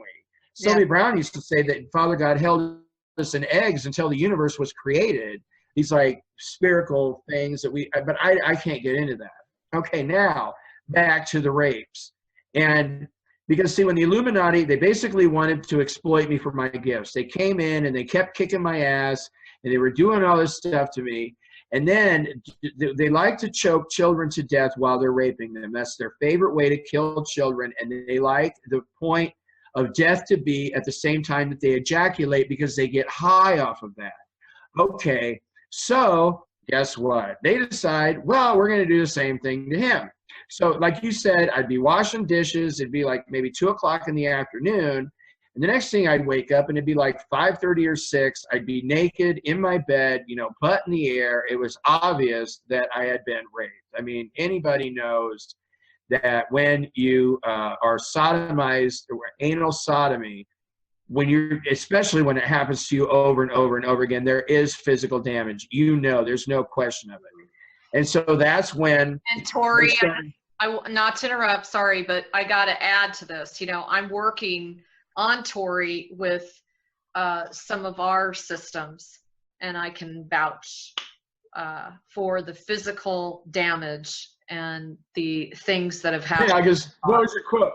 Did you say, "Oh, it looks like you're having some rectal pain"? Yeah, some. I mean, there was a lot. Oh, that's funny. Yeah, a lot of stuff. But anyway, go ahead. Yeah, that is amazing. I don't know. Are you offering the healing services yet to people publicly, or? We haven't gotten the page up, and I'm just trying to get caught up in my life, because I would love to testify about what, because I was saying, oh yeah, and she said this and she said that, and I was writing everything down, and even knew about my nosebleed. I totally forgot about my nosebleed, because they usually attack me in the shower and they spray this poison into me, and my stomach has a big huge red mark, and it goes all the way around my legs, because they continually pump poison. Every biological and chemical weapon known, every virus, they always pump it into me. And this is why I say, oh, guess what? All this shit's happening to me. Why don't you come in and help me? Why don't you come in and work with me? See, that's why I don't ask for people's help very often. Okay, so let's back up to my personal history. Yeah. So they're trying to exploit me for my gifts, and then they can't do anything with me. So, okay, we're going to kill him now. DARPA's done with him. DARPA hates this guy. They can't give him HIV. All of these experiments we're working on are failing. Just kill him. And so what they did was they started choking me to death like they did the children, and then they would leave. Well, what would happen is Mother God would come and say, heaven's not ready for you yet. And she would very gently and very lovingly put me back in my body. And it was just like in the movies. And it was just like, and I would take a breath and I would be back. Wow. And my heart would start beating again. And okay, that happened to me. Well, I never did. 57 times I was killed. And it all happened the same way, except, well, they either choked me to death or they used a stun gun on the back of my neck. Like this one guy, thank God he was arrested, John Brennan, who was the American CIA division director. And all you have to do is Google images of this man, and you're like, you know, everybody kind of, it's like children, they scream and they see something horrible. That's what people happen when they look at John Brennan, because he's a monster. He's assassinated so many people, and including a lot of Hollywood celebrities. Anybody who left the Illuminati, he killed them. And also Keith Alexander of the NSA, he was a being that was like, because they weren't even remotely human. Okay, so they killed me 57 times. Well, what had happened was before that process, because Bush Sr. was the first one to rape me, and then Bush Jr., and then Dick Cheney, and then, you know, and then that group, and they weren't getting anywhere with me. So they said, all right, we're going to bring in the Hollywood crowd. We're going to bring in Hollywood celebrities, and they would come in their temporal bodies, and which is every level except for physical. So when a man goes into his temporal body, his physical body is in a location with this gear, like a video game or whatever. Like virtual game kind of thing, right? Yeah, virtual reality, that's what it's called. Okay, but he's coming in his astral, etheric, mental, and causal bodies. Okay, so he's coming in 4 dimensions at the same time. So the person getting raped is experiencing this in all 5 of those dimensions, because you're literally pinned down. And one night, this is back when they were putting snakes in my body too, because the snakes were also on 4 dimensions at once. And the snakes would come in and they would shove them up my butt right after somebody would pull, like, remember that guy that ran for president, Vice President Paul Ryan? Well, he was one that used to rape me over and over again. And I remember one time, as soon as they pull out their penis, there'd be an insecti in there and they'd shove a snake up my butt. And the snake would go up and I'd feel it going around and it was just like, not again, not again. We've been through this over and over again. And then they went through like 42 or 44 snakes that were about 18 inches long. One time they put 7 in me at one time. And I'm telling you, this is the time when I was literally on the edge of insanity because so much shit was going on. Okay, so one night it happened again, and there were a bunch of, I think it was a bunch of men from a sheriff's department in California. And I kept calling them, because, you know, I lived in Miami and there was a word Mariposa that Cubans used to call really young, effeminate, homosexual men. A Mariposa is some kind of a bird. It's like, oh, men that talk like this. And, oh, honey, you know what I mean? It's like really effeminate men. That's what Cubans would call a Mariposa. Well, I kept calling because they were sheriffs, deputy sheriffs, and I think it was like Santa Clara County or something. I'm not sure. But I kept calling them Mariposa County, and they hated that. So this one night they came in, I got raped, they put a snake in my body, and then there was the process to get the snake out, and when eventually we'd send the snake into the light, once they would fall out of my body, splat on the floor, and then we'd send the snake into the light. I remember that. And then this bunch of men from the sheriff's department in California, they came in, and I think I got raped by like 26 dudes, 26 police officers. And then in comes Tom Cruise and David Beckham. Well, they had done this energy work on me, and they literally did over the years shrink my penis. I think it's about maybe 3/4 the size that it used to be. But at that night, it was literally gone. They had done this energy work on me, and my testicles and penis had completely pulled inside of my body. It was like they're out of the way because the Insectians were masters at this guy. It blew my mind. The Insectians know more about our DNA than we know. Well, at least in this reality. They were light years ahead of us in technology. And they could just come in. The next thing you know, you're a normal person, you're like out. You're just like that. They have these gnarly mind powers. It was amazing.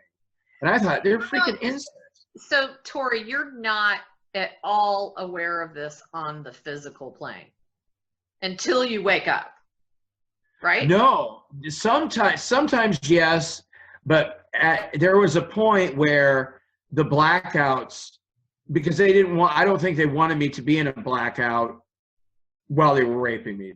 You're fully conscious. They wanted you to be miserable.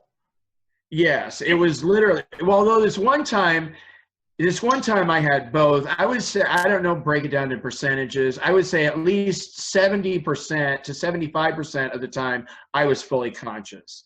And they would paralyze me and they would manipulate my body. I had no control over it because DARPA had developed this weapon where they can paralyze people. And before the troops enter your home, because that way you can't reach for a gun or whatever. Okay, so in comes Tom Cruise and in comes David Beckham. And all these comments like, oh, I can't believe you're here. I can't believe you're here.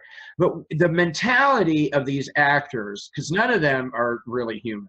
And there were 218 arrested from Hollywood. I'd like to go through the list if we have time to see. But before I do that, but because of the way society treats these people, when they come into your home and rape you, in their minds, they're doing you a favor. They're giving you a gift. Oh, you got to be sodomized by me. And I'm like, yeah, it would have been so much better if you had just like never come at all. And when right after both of those two dudes raped me, I was able to move because there was a process, and it would maybe be like anywhere from 5 to 15 minutes. And once that process passed, you'd regain the ability to work on your body. And I woke up and I didn't have my penis. Well, any man on the planet Earth, if you wake up and your penis is gone, that's a moment. Freaked out. And so I was freaked out. And then they want to talk to me. And they're like, well, you know who I am. Tom Cruise kept saying, well, you know who I am? And I'm like, no, I don't know who you are. He was like, I'm Tom Cruise. And I'm like, I don't know who you are. And I'm like running up to the kitchen to get my, my herbs and stuff like that to try to cleanse myself out.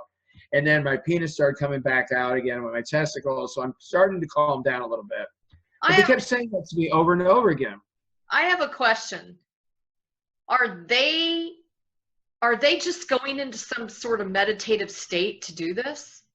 No, I really think the temporal system, because there's a video on YouTube about this guy that goes to the door and he gets a package, and he goes and he sits down on his bed and he puts these goggles on his head, and he immediately is transported out, and he can kind of fly around and go to all these parties and stuff like that and locations.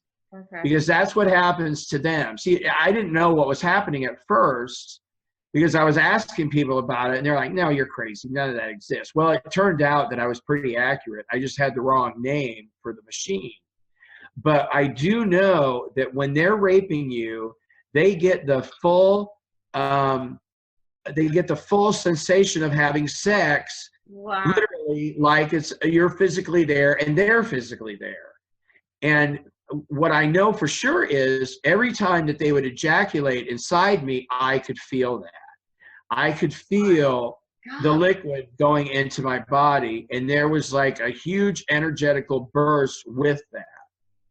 And in the beginning, it was really horrible. And then later on, because they actually have, mostly they do this to women, but they also have this technology to activate the hormones and glands of the person to put them in an extremely high sexually aroused state. And then they can get more out of that. And that's what they were doing to me lately, because I went through a period where I didn't get raped for like, I think it was like a year and a half.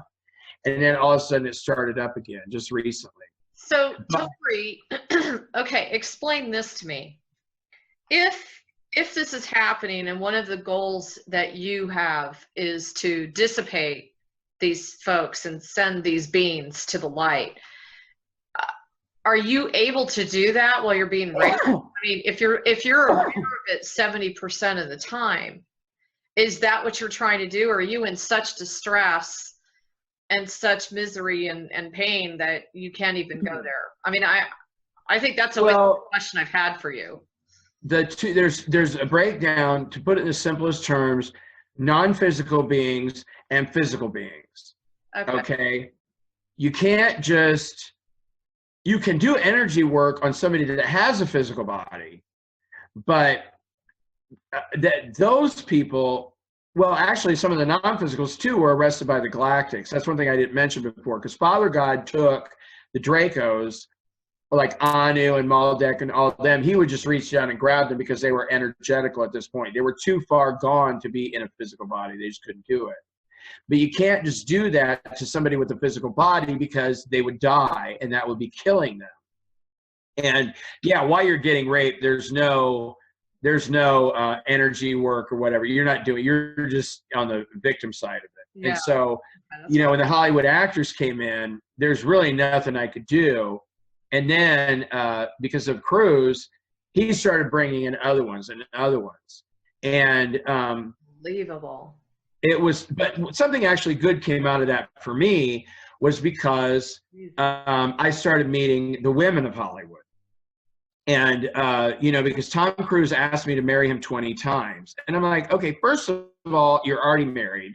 Second of all, hello, if I'm going to get married to somebody, all the elders in my family met somebody, they went through courtship and dating, they fell in love, it was a process, and then they got married. I'm not some kind of person that could just meet somebody and go through a drive-through wedding in Las Vegas. That's not me. You know what I mean? I was like, if you are serious about this marriage thing, of course it was all a trap, because if you said, yes, I'll marry you, that means they would take possession of your soul. It's all, the Illuminati have their rules. If you ever say yes to them, and that used to piss off the celebrities, because I never said yes to them. And they brought in Chris Hemsworth and Chris Evans and a whole bunch of other celebrities. But the good thing I was going to say that came out of that is I met most of their wives. And, Brad Pitt's wife at the time, was Jennifer Aniston.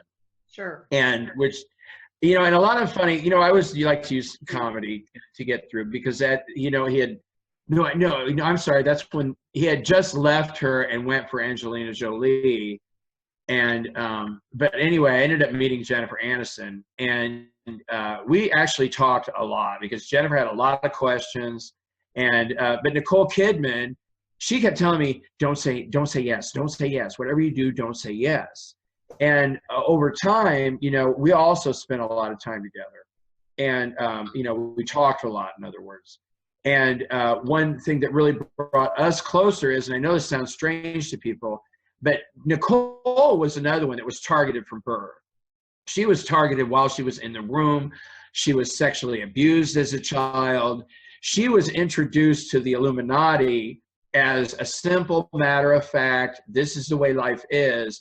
And a lot of children are brought in that way. They're born into it.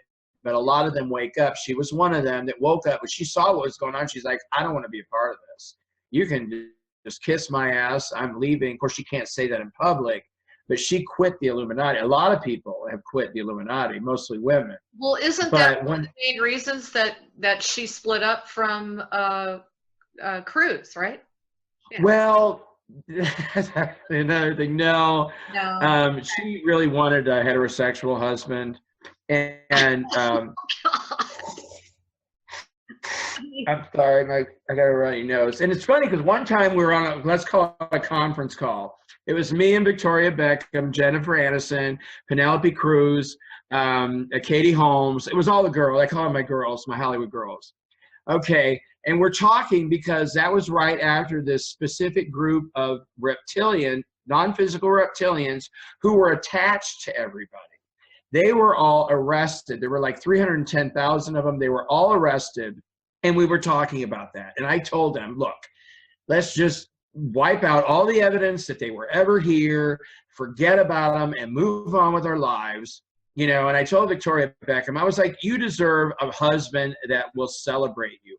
Not celebrate you as some Hollywood celebrity, but celebrate you as a woman. Mm-hmm. Because David Beckham is running around having sex with every male actor in Hollywood, and it turns out hundreds and hundreds of women, and Victoria was miserable. So now finally they're getting a divorce, but it doesn't really matter because David Beckham's been arrested and he's not coming back.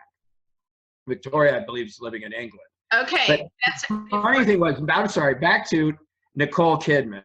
And we were talking about that. We were all talking about Tommy, because that's what he prefers to be called. Well, he's been arrested now too. And she goes, just for the record, I want everyone to know that Tommy really treated me well. He treated me with respect and dignity, and he was really good for me. And I said, you know why that was? That's because you could kick his ass. I was laughing. And Penelope Cruz goes, well, just for the record, I could kick his ass too, and that's why he was really nice to me. But Katie Holmes didn't have it so easy, because what happened with her was the daughter Suri. You know how children will run into their parents' bedroom? Well, Tom Cruise had reverted back to his natural state of being, which is this dark entity reptilian. And Suri saw her daddy as he really is, and she freaked. She started screaming, and then, of course, Katie came into the room. My God, what's going on? You sound like you're being murdered. And she saw Tommy as he really was, and they both freaked. Well, a little bit later on, because we were talking, she knew that Tom Cruise had murdered me 17 times while raping me, and she was terrified. In fact, I even saw that quote. It was one of those magazines like Time or People, and she said, I was literally in fear of my life. But luckily of course, she can't say that in public TV. Sure. They wouldn't let her say it. Even if she wanted to say that, she couldn't say that. Right. But like with Nicole Kidman, we became, after her father was murdered, because her father really abused her, which she never talks about in public. Well, her father was murdered, and even though we have dark entities as family members, we still love them. You know what I mean? I have a niece that's a dark entity. I mean, she drives me crazy, and I can't be around her, but I still love her.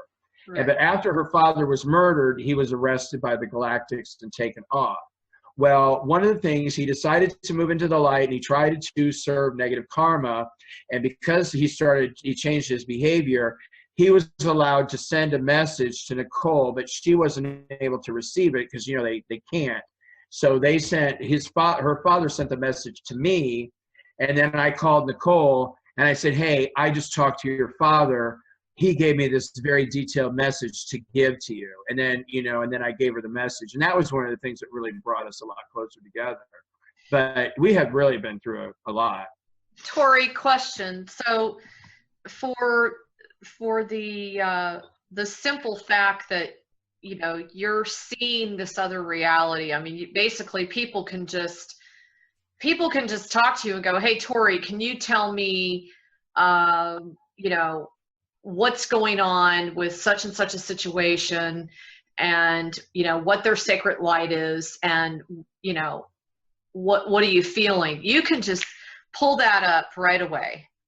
I don't read one person for another, and a lot of people have asked me to do that. They'd be like, oh, can you read my husband and tell me about him? And I'm like, no, I'm not going to do that. I know you have your scruples, but what I'm saying is you still have that capacity to be able to do that. Like, you live in a world where when you're walking around, going down the street to go buy milk at the store, you can go into that other kind of multidimensional field, right? I mean, you can actually see people and what they really are, whether they're like, right? You've told me that before.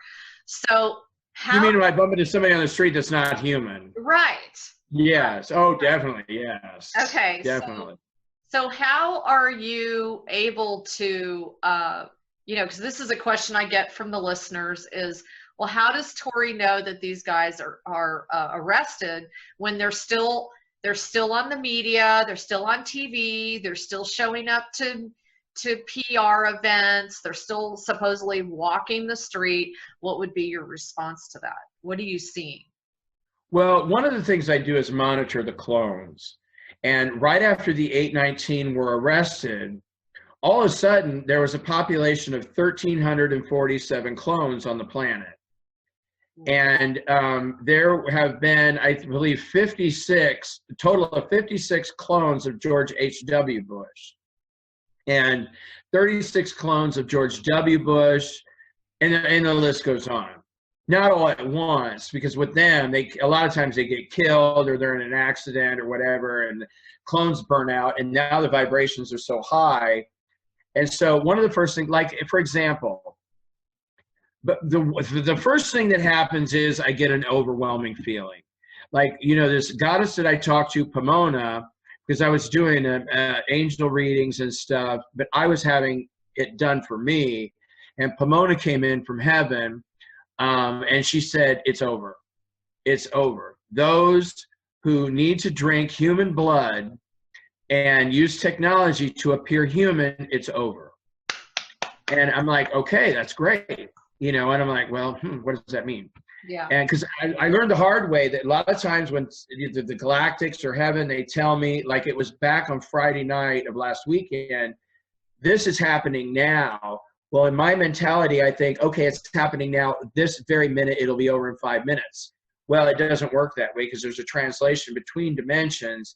And it's happening now can mean it's starting now, but it's going to take 2 weeks to get it done. Right. Okay. And that's when, and then it was the 819. But see, when the 819 were arrested, the first thing that happened was I got it was like being hit. You ever stand on the sand in the beach and the waves are high and the wave goes over your head and then it crashes over you and sucks you in the undertow? Yes. That's the kind of feeling I get. It was just like, oh my God, what just happened? Right. Something just happened. And that's the way it was on Sunday with that war at the FBI when Obama was arrested. Well, he wasn't arrested with the FBI.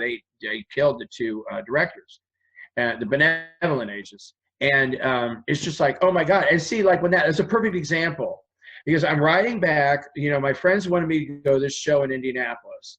And then we saw a movie, and the John Goodman movie where he traps the girl down in the thing, and then the aliens come, or whatever. They think it's an alien attack or whatever. So anyway, we're on the way home from Indy, and all of a sudden I'm like, "Holy shit, what's going on?" There's all this shit. I like kapow! I saw like gunfire, and I'm like, "What is going on?" See, I almost never know what's going on, and it's a process. And it's not that I try to figure out, because I always tell people theory is the biggest waste of time. Don't ever try to figure something out. go to sources of the truth and get your truth that way. And once you get that, then go to another source and verify, and another source and verify, and another source and verify. Because, you know, stuff like that, because I don't want to come out. I never intended to be like a news source. My intention was to do what I can to stop the child trafficking. But the thing is, the people involved in child trafficking, there's all this other news that happens too, like the aliens coming in or whatever. And so there's a lot of peripheral information that happens. But I literally saw, you know, the war, I call it the war at the FBI, where the gunfire was exchanged because the two directors, the 14 benevolent FBI agents went to their two bosses and said, you either allow us to start making arrests or we're going to arrest you. Interesting. They whipped out their guns, and before they could kill any of the benevolent officer or agents, there were 7 agents that fired simultaneously and killed. And what I had his name, I always forget their names.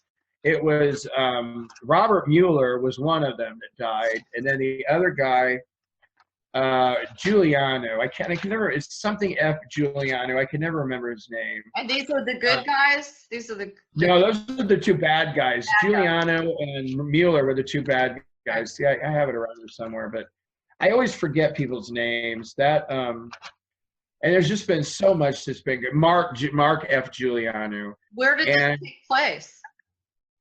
On Sunday, it was between 4 and 6 p.m. This is what, Wednesday?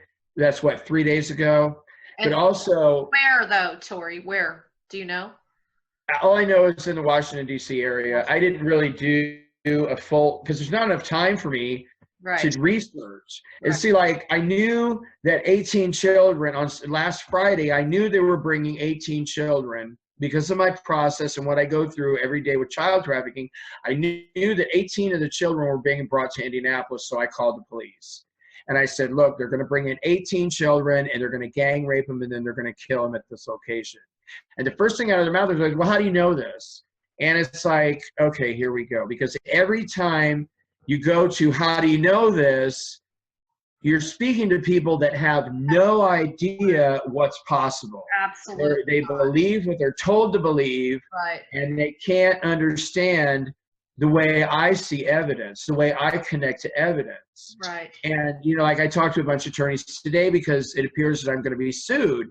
And I said, what you don't understand is all of everything you've done is recorded. And the U.S. senator that's going to sue me, the first thing they asked me, were like, well, what? And I said, okay, well, let's take a look. He's raped 32 children, 22 of them are female, and the other 10 are male. He's killed 2 children, and they were like, uh-oh, you know, we don't. And I was like, it's all been recorded. What do you think I look at? You know, I could go look at these videos if I wanted to, but I can't because it's overwhelming to me. Okay. All these videos are kept at the Hall of Justice, and anybody that has more than 51% sacred light can go to the Hall of Justice, and you can't, it's not like watching a porno. It's like watching courtroom evidence. And that, you know, what you asked me about these trials, that, because a lot of these trials are over. Like 7 of the Bush trials are complete. And what happens, there's no attorneys, there's no plea bargaining, there's no like win or lose the trial or whatever. What happens is like Barbara Bush. Okay, when Barbara Bush was taken into the courtroom, the first thing that happens was they start showing her video and audio evidence of the crimes she's committed. And this is the point of the trial, because the person, she was brought up to the 5th dimension. Okay, so she doesn't see things the way she saw them here. And that happens to a lot of us, because when we go back to heaven and we go to the Hall of Charts, there's a big HD TV that's oval shaped, and we look at everything that happened from the moment that we were born until the moment we die. And we kind of speed through stuff, because you don't need to sit and watch if you were sitting watching TV for 8 hours, you don't really, you know what I mean? You can skip over some stuff. Sure. But you see all the important things that you've done, but you don't see them with the same mentality you had here. In the state of limited consciousness, you're now fully conscious, you're back to your normal state in heaven, and you're saying, oh, wow, why didn't I help that person? I was so rude to that person. I could have helped that. It would have been so easy for me to do that. And it really, I'm told it really affected her. And so she asked for mercy and asked to move into the light, and she still exists. Her husband does not exist. W. Bush does not exist. Neil Bush, he no longer exists. Marvin Bush's trial is over. He no longer exists. And the other one that was arrested was Prescott Bush. Wow. Prescott Bush was Adolf Hitler's best friend and provided monetary compensation so they could carry out World War II. And Prescott Bush, after he was died, the archons held his soul for a while, and he was moved into the son of Jeb Bush. So the son of Jeb Bush was literally the soul of the other Prescott Bush. It was the same Prescott Bush, but in his other lifetime, I mean, he was the one who was Hitler's best friend. They moved him into Jeb Bush's son, and they had already groomed him and chosen him to be president. But he's too young to be president yet. But he's not going to be president because now he's been hauled off and tried, and he lost the trial, or I should say, not lost the trial, but when they have, in our terms, when they lose the trial, that means they show no remorse whatsoever. They're proud of what they've done. Bush Sr. had murdered well over 500 children while raping them. He had raped many, many more. He was one of the men who killed JFK. The other guy was this guy, Zbigniew Brzezinski. He had raped like 460-something children, or murdered 460-something children while raping them. And he was the other shooter that killed JFK. And he was also one that was arrested in the 819. Benjamin Netanyahu, Henry Kissinger was arrested. In fact, let's do the rest. The 819, and I got this list down several times, but it was 19 members of the Bush family, 32 members of the Rockefeller family, 56 members of the Rothschild family, and the 56 comes up over and over because I'm not into numerology, but the Illuminati were. And so a lot of times they would take 56 children and rape them and murder them because there were 56 of these. I call them sewer lizards because they're horrible monsters, but technically they are dark entity reptilians. And then there were 218 from Hollywood. And I tried to get Dick Cheney was arrested, Keith Alexander from the NSA, John Brennan, Elizabeth Windsor, the one everybody calls Queen Elizabeth. Yeah. She was arrested with the 819, and then also 7 others, her husband, her son Charles, William, and Harry, and then 2 other ones who worked on her staff. I think they call it the Royal Court or whatever. Okay, so, and they were the next ones to go, and that's what Pomona had told me about. She told me she didn't tell me they were going to get arrested. She said, it's over. And because these are the entities, and I don't really think they even needed their temporal bodies to come in, and but it was the ones they call the royals that another time while I was being raped, they murdered 16 children right around me. Literally, some of these children were like 5 or 6 feet away from me, and it's not like, and they were literally massacred because there's a couple different ways they murder, but some of these reptilians are very strong, and they have these like talons, I think they're called, as like fingernails, but it starts like a tube and it bends to a point. They literally rip the flesh right off of these children. So there's blood everywhere, and that's one of those that happened. And this is why I always try to talk about it like a third person, like I wasn't really there, but I was, and it's not, maybe that wasn't really me. And you know what, Tory, you're bringing up another good point, which is once this is all complete, and once the My Labs are completely 100% done, and all of this is done, we have some serious healing to perform for these precious little beings. Oh, God. Well, see, and before I forgot one of my own cardinal rules was to ask heaven for help, because heaven doesn't just come down and do things for us. But if we ask for help, they do. It's as simple as that. So while these things were going on, there was a point, I can't remember, I can't remember, up to maybe 2015 or whatever, because most of these children wouldn't get their tunnel of light because they were so traumatized or being raped a couple hundred times and then murdered that they were just wandering around the My Labs. And so what I would do is I would connect, and I'd be like, oh my God, there's 36 children. I would just know. And people are like, well, how do you know? And like, when you have your DNA activated, you can connect. And then plus there's all the other ways to go verify, but you just know things. And I would know, oh my God, there was 18 children, only 17 of them didn't make it. And so then I would do my process, which I would do to help ghosts. And I would go in, I would use 0 point energy, and I would connect to the souls of these children.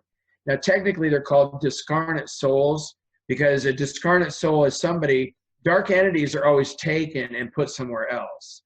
Discarnate souls are what most people call ghosts, but they were good people that just somehow didn't make it back to heaven. They had the tunnel of light, but just for some reason they didn't get in the tunnel of light or whatever. Well, it's too much shock and trauma.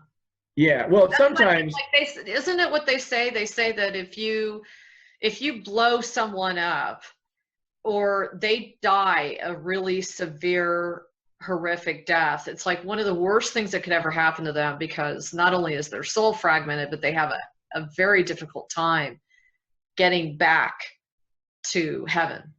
Yeah, because a lot of people get lost. Yeah, they get And lost. sometimes, like if a man is in love with a woman, he thinks that, or whatever, two people are in love, if somebody dies, they don't want to leave. They want to stay with the one that they love. But then a lot of times that person will die and go back to heaven, and they're still wandering around because there's no time with where they're at. So they can be here for a couple of 100 years. Yeah. And But really, what I would do is I would connect to the children, and I would say, okay, look, my name is Tory, and I'm here to help you. And what we're going to do is you're going to have a choice. We're going to create a tunnel of light, and you can either stay as is if you want, or you can go through the tunnel of light and be greeted by Mother God and the angels and your family and friends. But I would never. Anybody ever rejected you? Nobody ever turns. But see, I don't tell people. Like some psychics will go into a haunted castle and start screaming at the ghost, "You're dead! You're dead! Go home! You need to go home." See, I never would, because they're usually pissed off. Mm-hmm. There's one place down in Huntington, Indiana. There were 3 discarnate souls in there, and I connected to them. And the first thing is like, "What do you want?"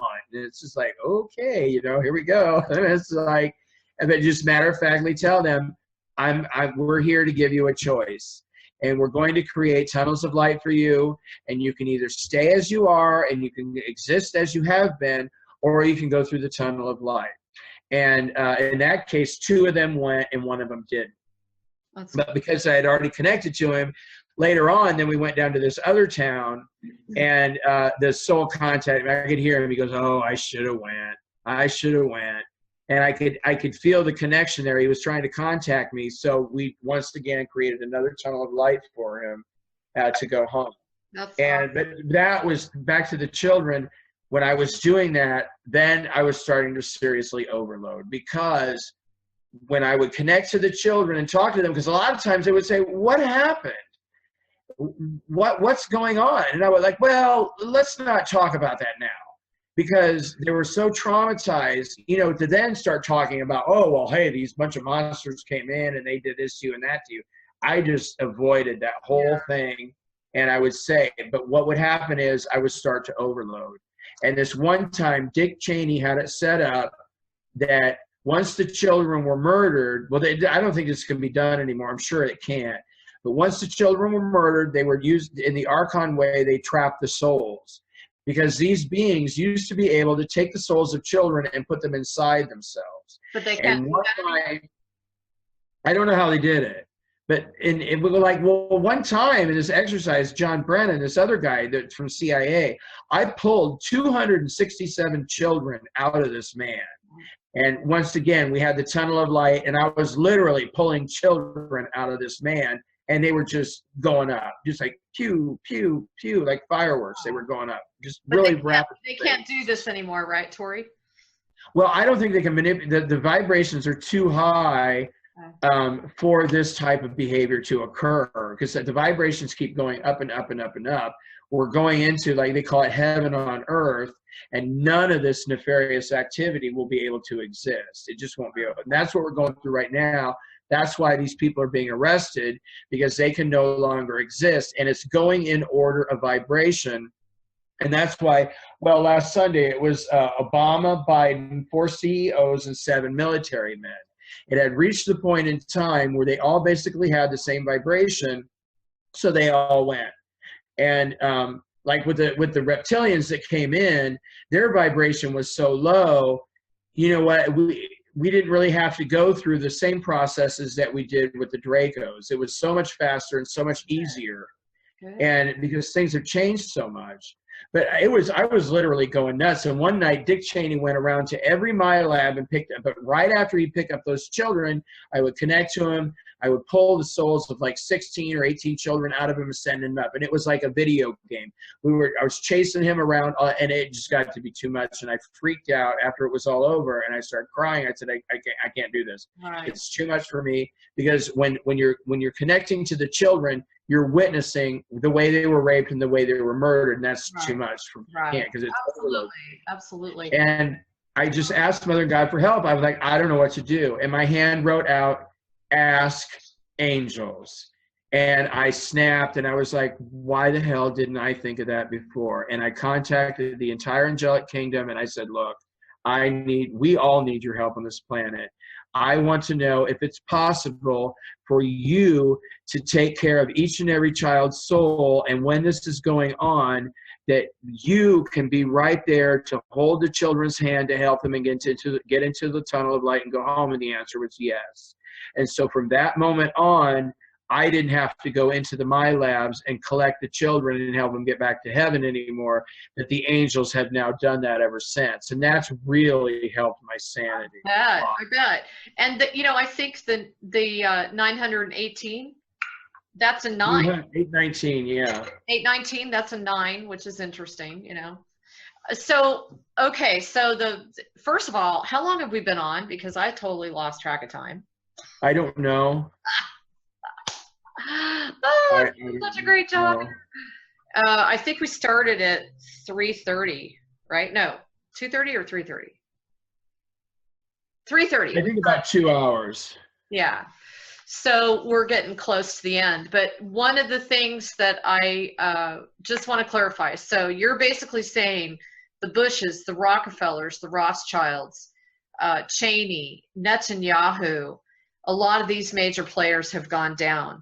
You're also saying, now tell them about the My Labs, what you think is going on with them right now.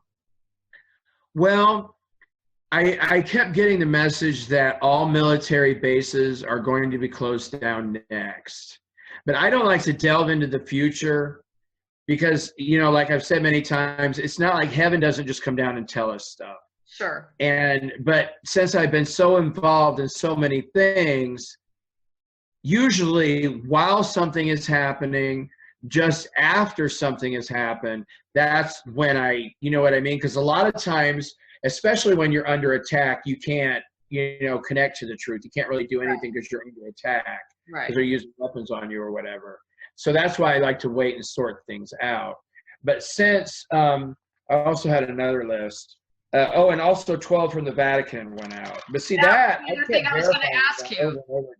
I was going to ask you about the Vatican. So didn't you say Bergoglio? Yeah, he was one of them.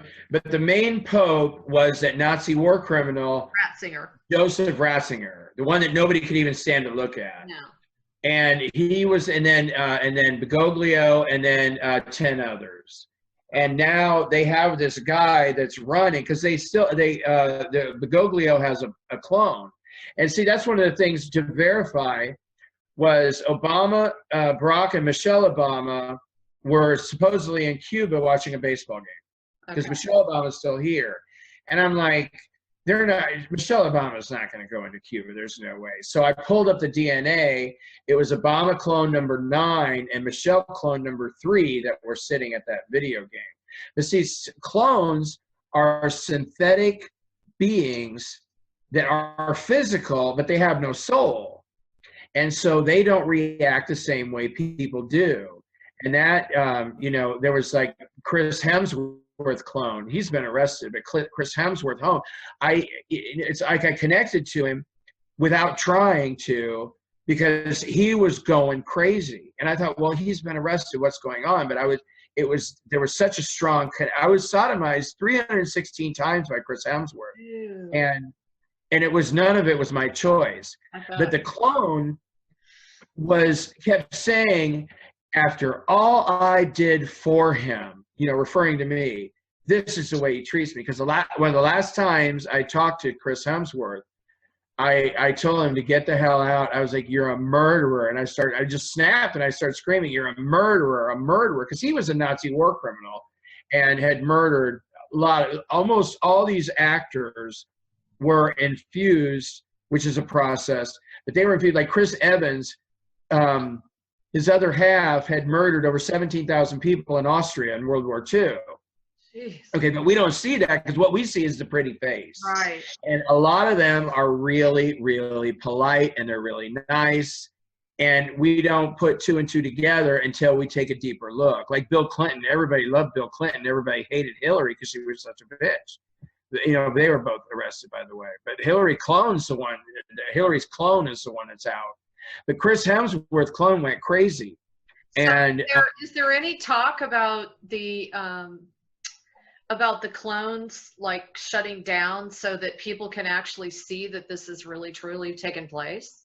Well, what I've seen is, you know, like I said, right after the arrest, there were 1,347 clones. And last time I checked, there were like less than 400. It was like 367. And because they're burning out, because see, the clones also really thrived in the lower vibrations. Well, you remember December 21st, 2012, when the polarity of this planet went from negative to positive. Well, now it's what, 3 years and a couple of months. 3 years and a couple of months, we've been a positive polarity planet. And the vibrations keep going up and up. And I think it was 2 weekends ago. Well, it was right after they shut down the neuralizer net. That weekend, the vibration went up like crazy.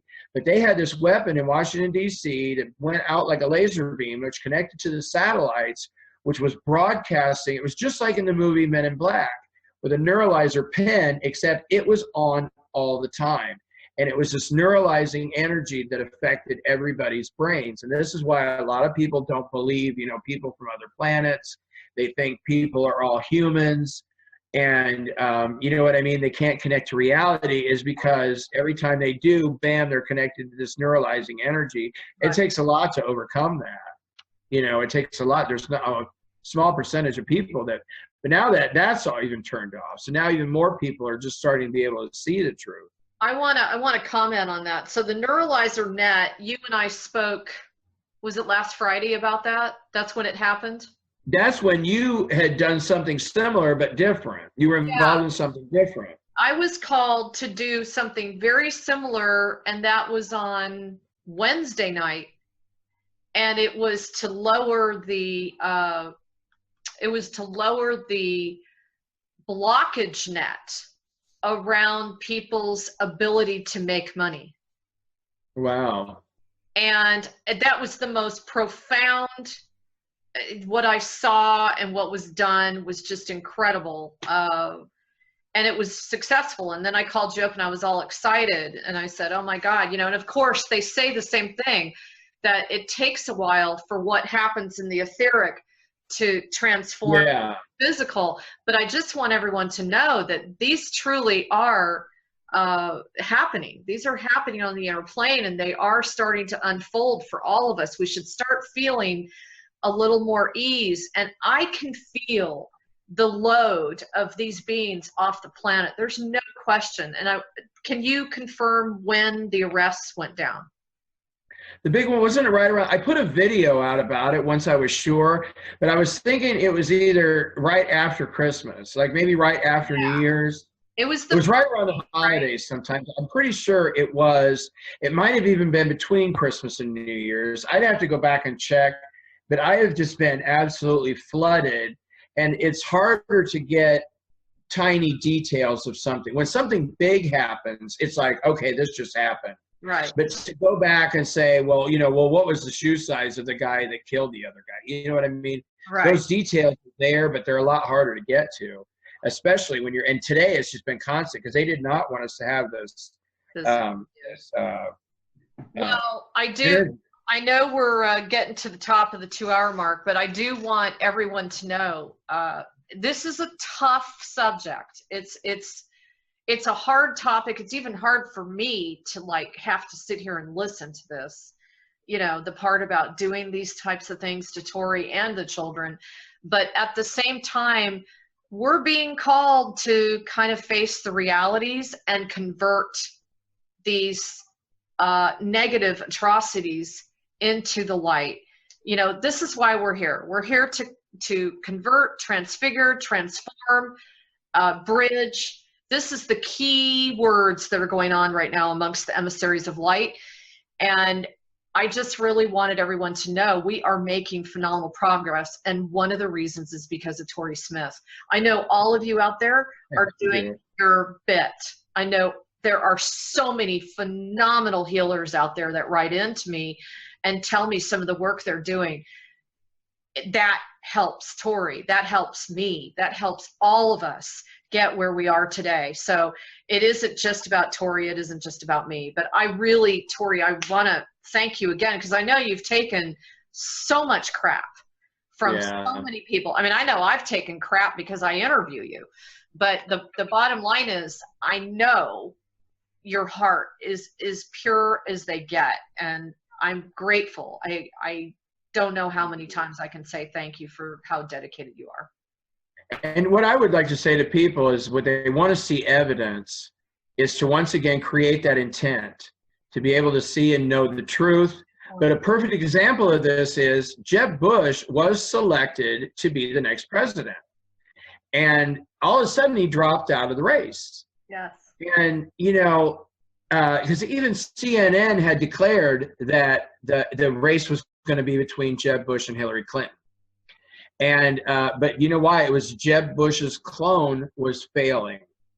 His clone, I think they produced it too fast. They made too many alterations. They cut a lot of body fat off of him, and but all of a sudden he dropped out of the race. And that is one of the first times that, and then the disappearance of these clones. And what I've been told today was that if we have time, I could give you a real quick list of actors. There are 69 actors are gone, 218. Oh, God. Well, and are gone. Just give us a synopsis, because 56 will be here. Well, I think have of us Chris Hemsworth, Chris Evans, Brad Pitt, Angelina Jolie, her father. I can't. Tom Cruise, Chris Pine, Kevin Bacon, Nicolas Cage, Henry Cavill, Liam Hemsworth, John Hamm, Joel McHale, Aaron Eckhart, Ben Affleck, Greg Kinnear, Seth Green, Seth MacFarlane, Jack Nicholson, Anthony Hopkins, Tom Hiddleston. I can't, it's getting dark in here. Daniel Craig, Judi Dench, Angelica Houston. And they all had to be removed, these 69 actors. Well, I can't give you the whole list. But they had to be removed because it was something that also happened to me is there's the being, but there's the other being would come in. Well, one night I was sleeping and I found myself on my stomach and I woke up and half of me had been absorbed into another being. And that's exactly what happened to these actors, because they chose to move to the dark side. They joined the Illuminati. Well, these beings love worship energy. And so they were literally absorbed. Tom Cruise was absorbed into this reptilian being, and that's who he became. The same thing. Wow. And if you look back at the early actors, you can see the physical transformation, because they usually become better looking, more buff, and all that stuff. But the vibration for them was too low, and since they were both beings, they had to go because they would die. And they're in this process. But literally, all this evidence, because the clones won't be able to exist much longer. So we're going to see physical evidence. I know a lot of people don't see things, but what I'm saying is the Jeb Bush clone dropping out of the race was a perfect example of that. And we're going to start to see, because I was told there was a lot more people arrested today, and it was 17 more DARPA arrested on Monday. And I had another list, but I know we got to go. But it was like, 112 were arrested on Monday, all from the CIA. 28 FBI agents were arrested today. And all of these people have murdered more than 100 people. Wow. And so that goes from the baddest to the best, but the good people get to stay. And so, but the bad people have to go to another planet. They have to leave. It's just that simple. But I really believe it's going to be within days that this is going to break, because you're never going to see this on the news, but you're gonna definitely see this. And think about the timing. I've been feeling for a long time that March 21st through March 23rd, there would be some major shift on the planet. And I already know some of the work that I'm doing here that has been very monumental. So when I heard that Tory was called at the same time I was to do very similar types of work at exactly the same day, almost exactly the same day. Yeah. That was no coincidence. So there's definitely some major progress. And you know me, everybody, I'm always looking to see where's the progress, Yeah, me too. That's the biggie. And so where are we going from here? We've got to focus on the fact that this is our home. We are here with our Mother Earth. This is where we create our heaven. We're not taking off in spaceships and blowing out, unless that's really what you want to do. But the majority of us have agreed to an agreement to be here to assist. This is where we've been waiting for the party of our lifetime. And I think this is just a phenomenal time to get ready for a huge, exciting future. We've gone through a lot. And one of the best things I've heard lately, because I never like to predict the future, is that this might be all wrapped up by, the new year, April 7th. Right.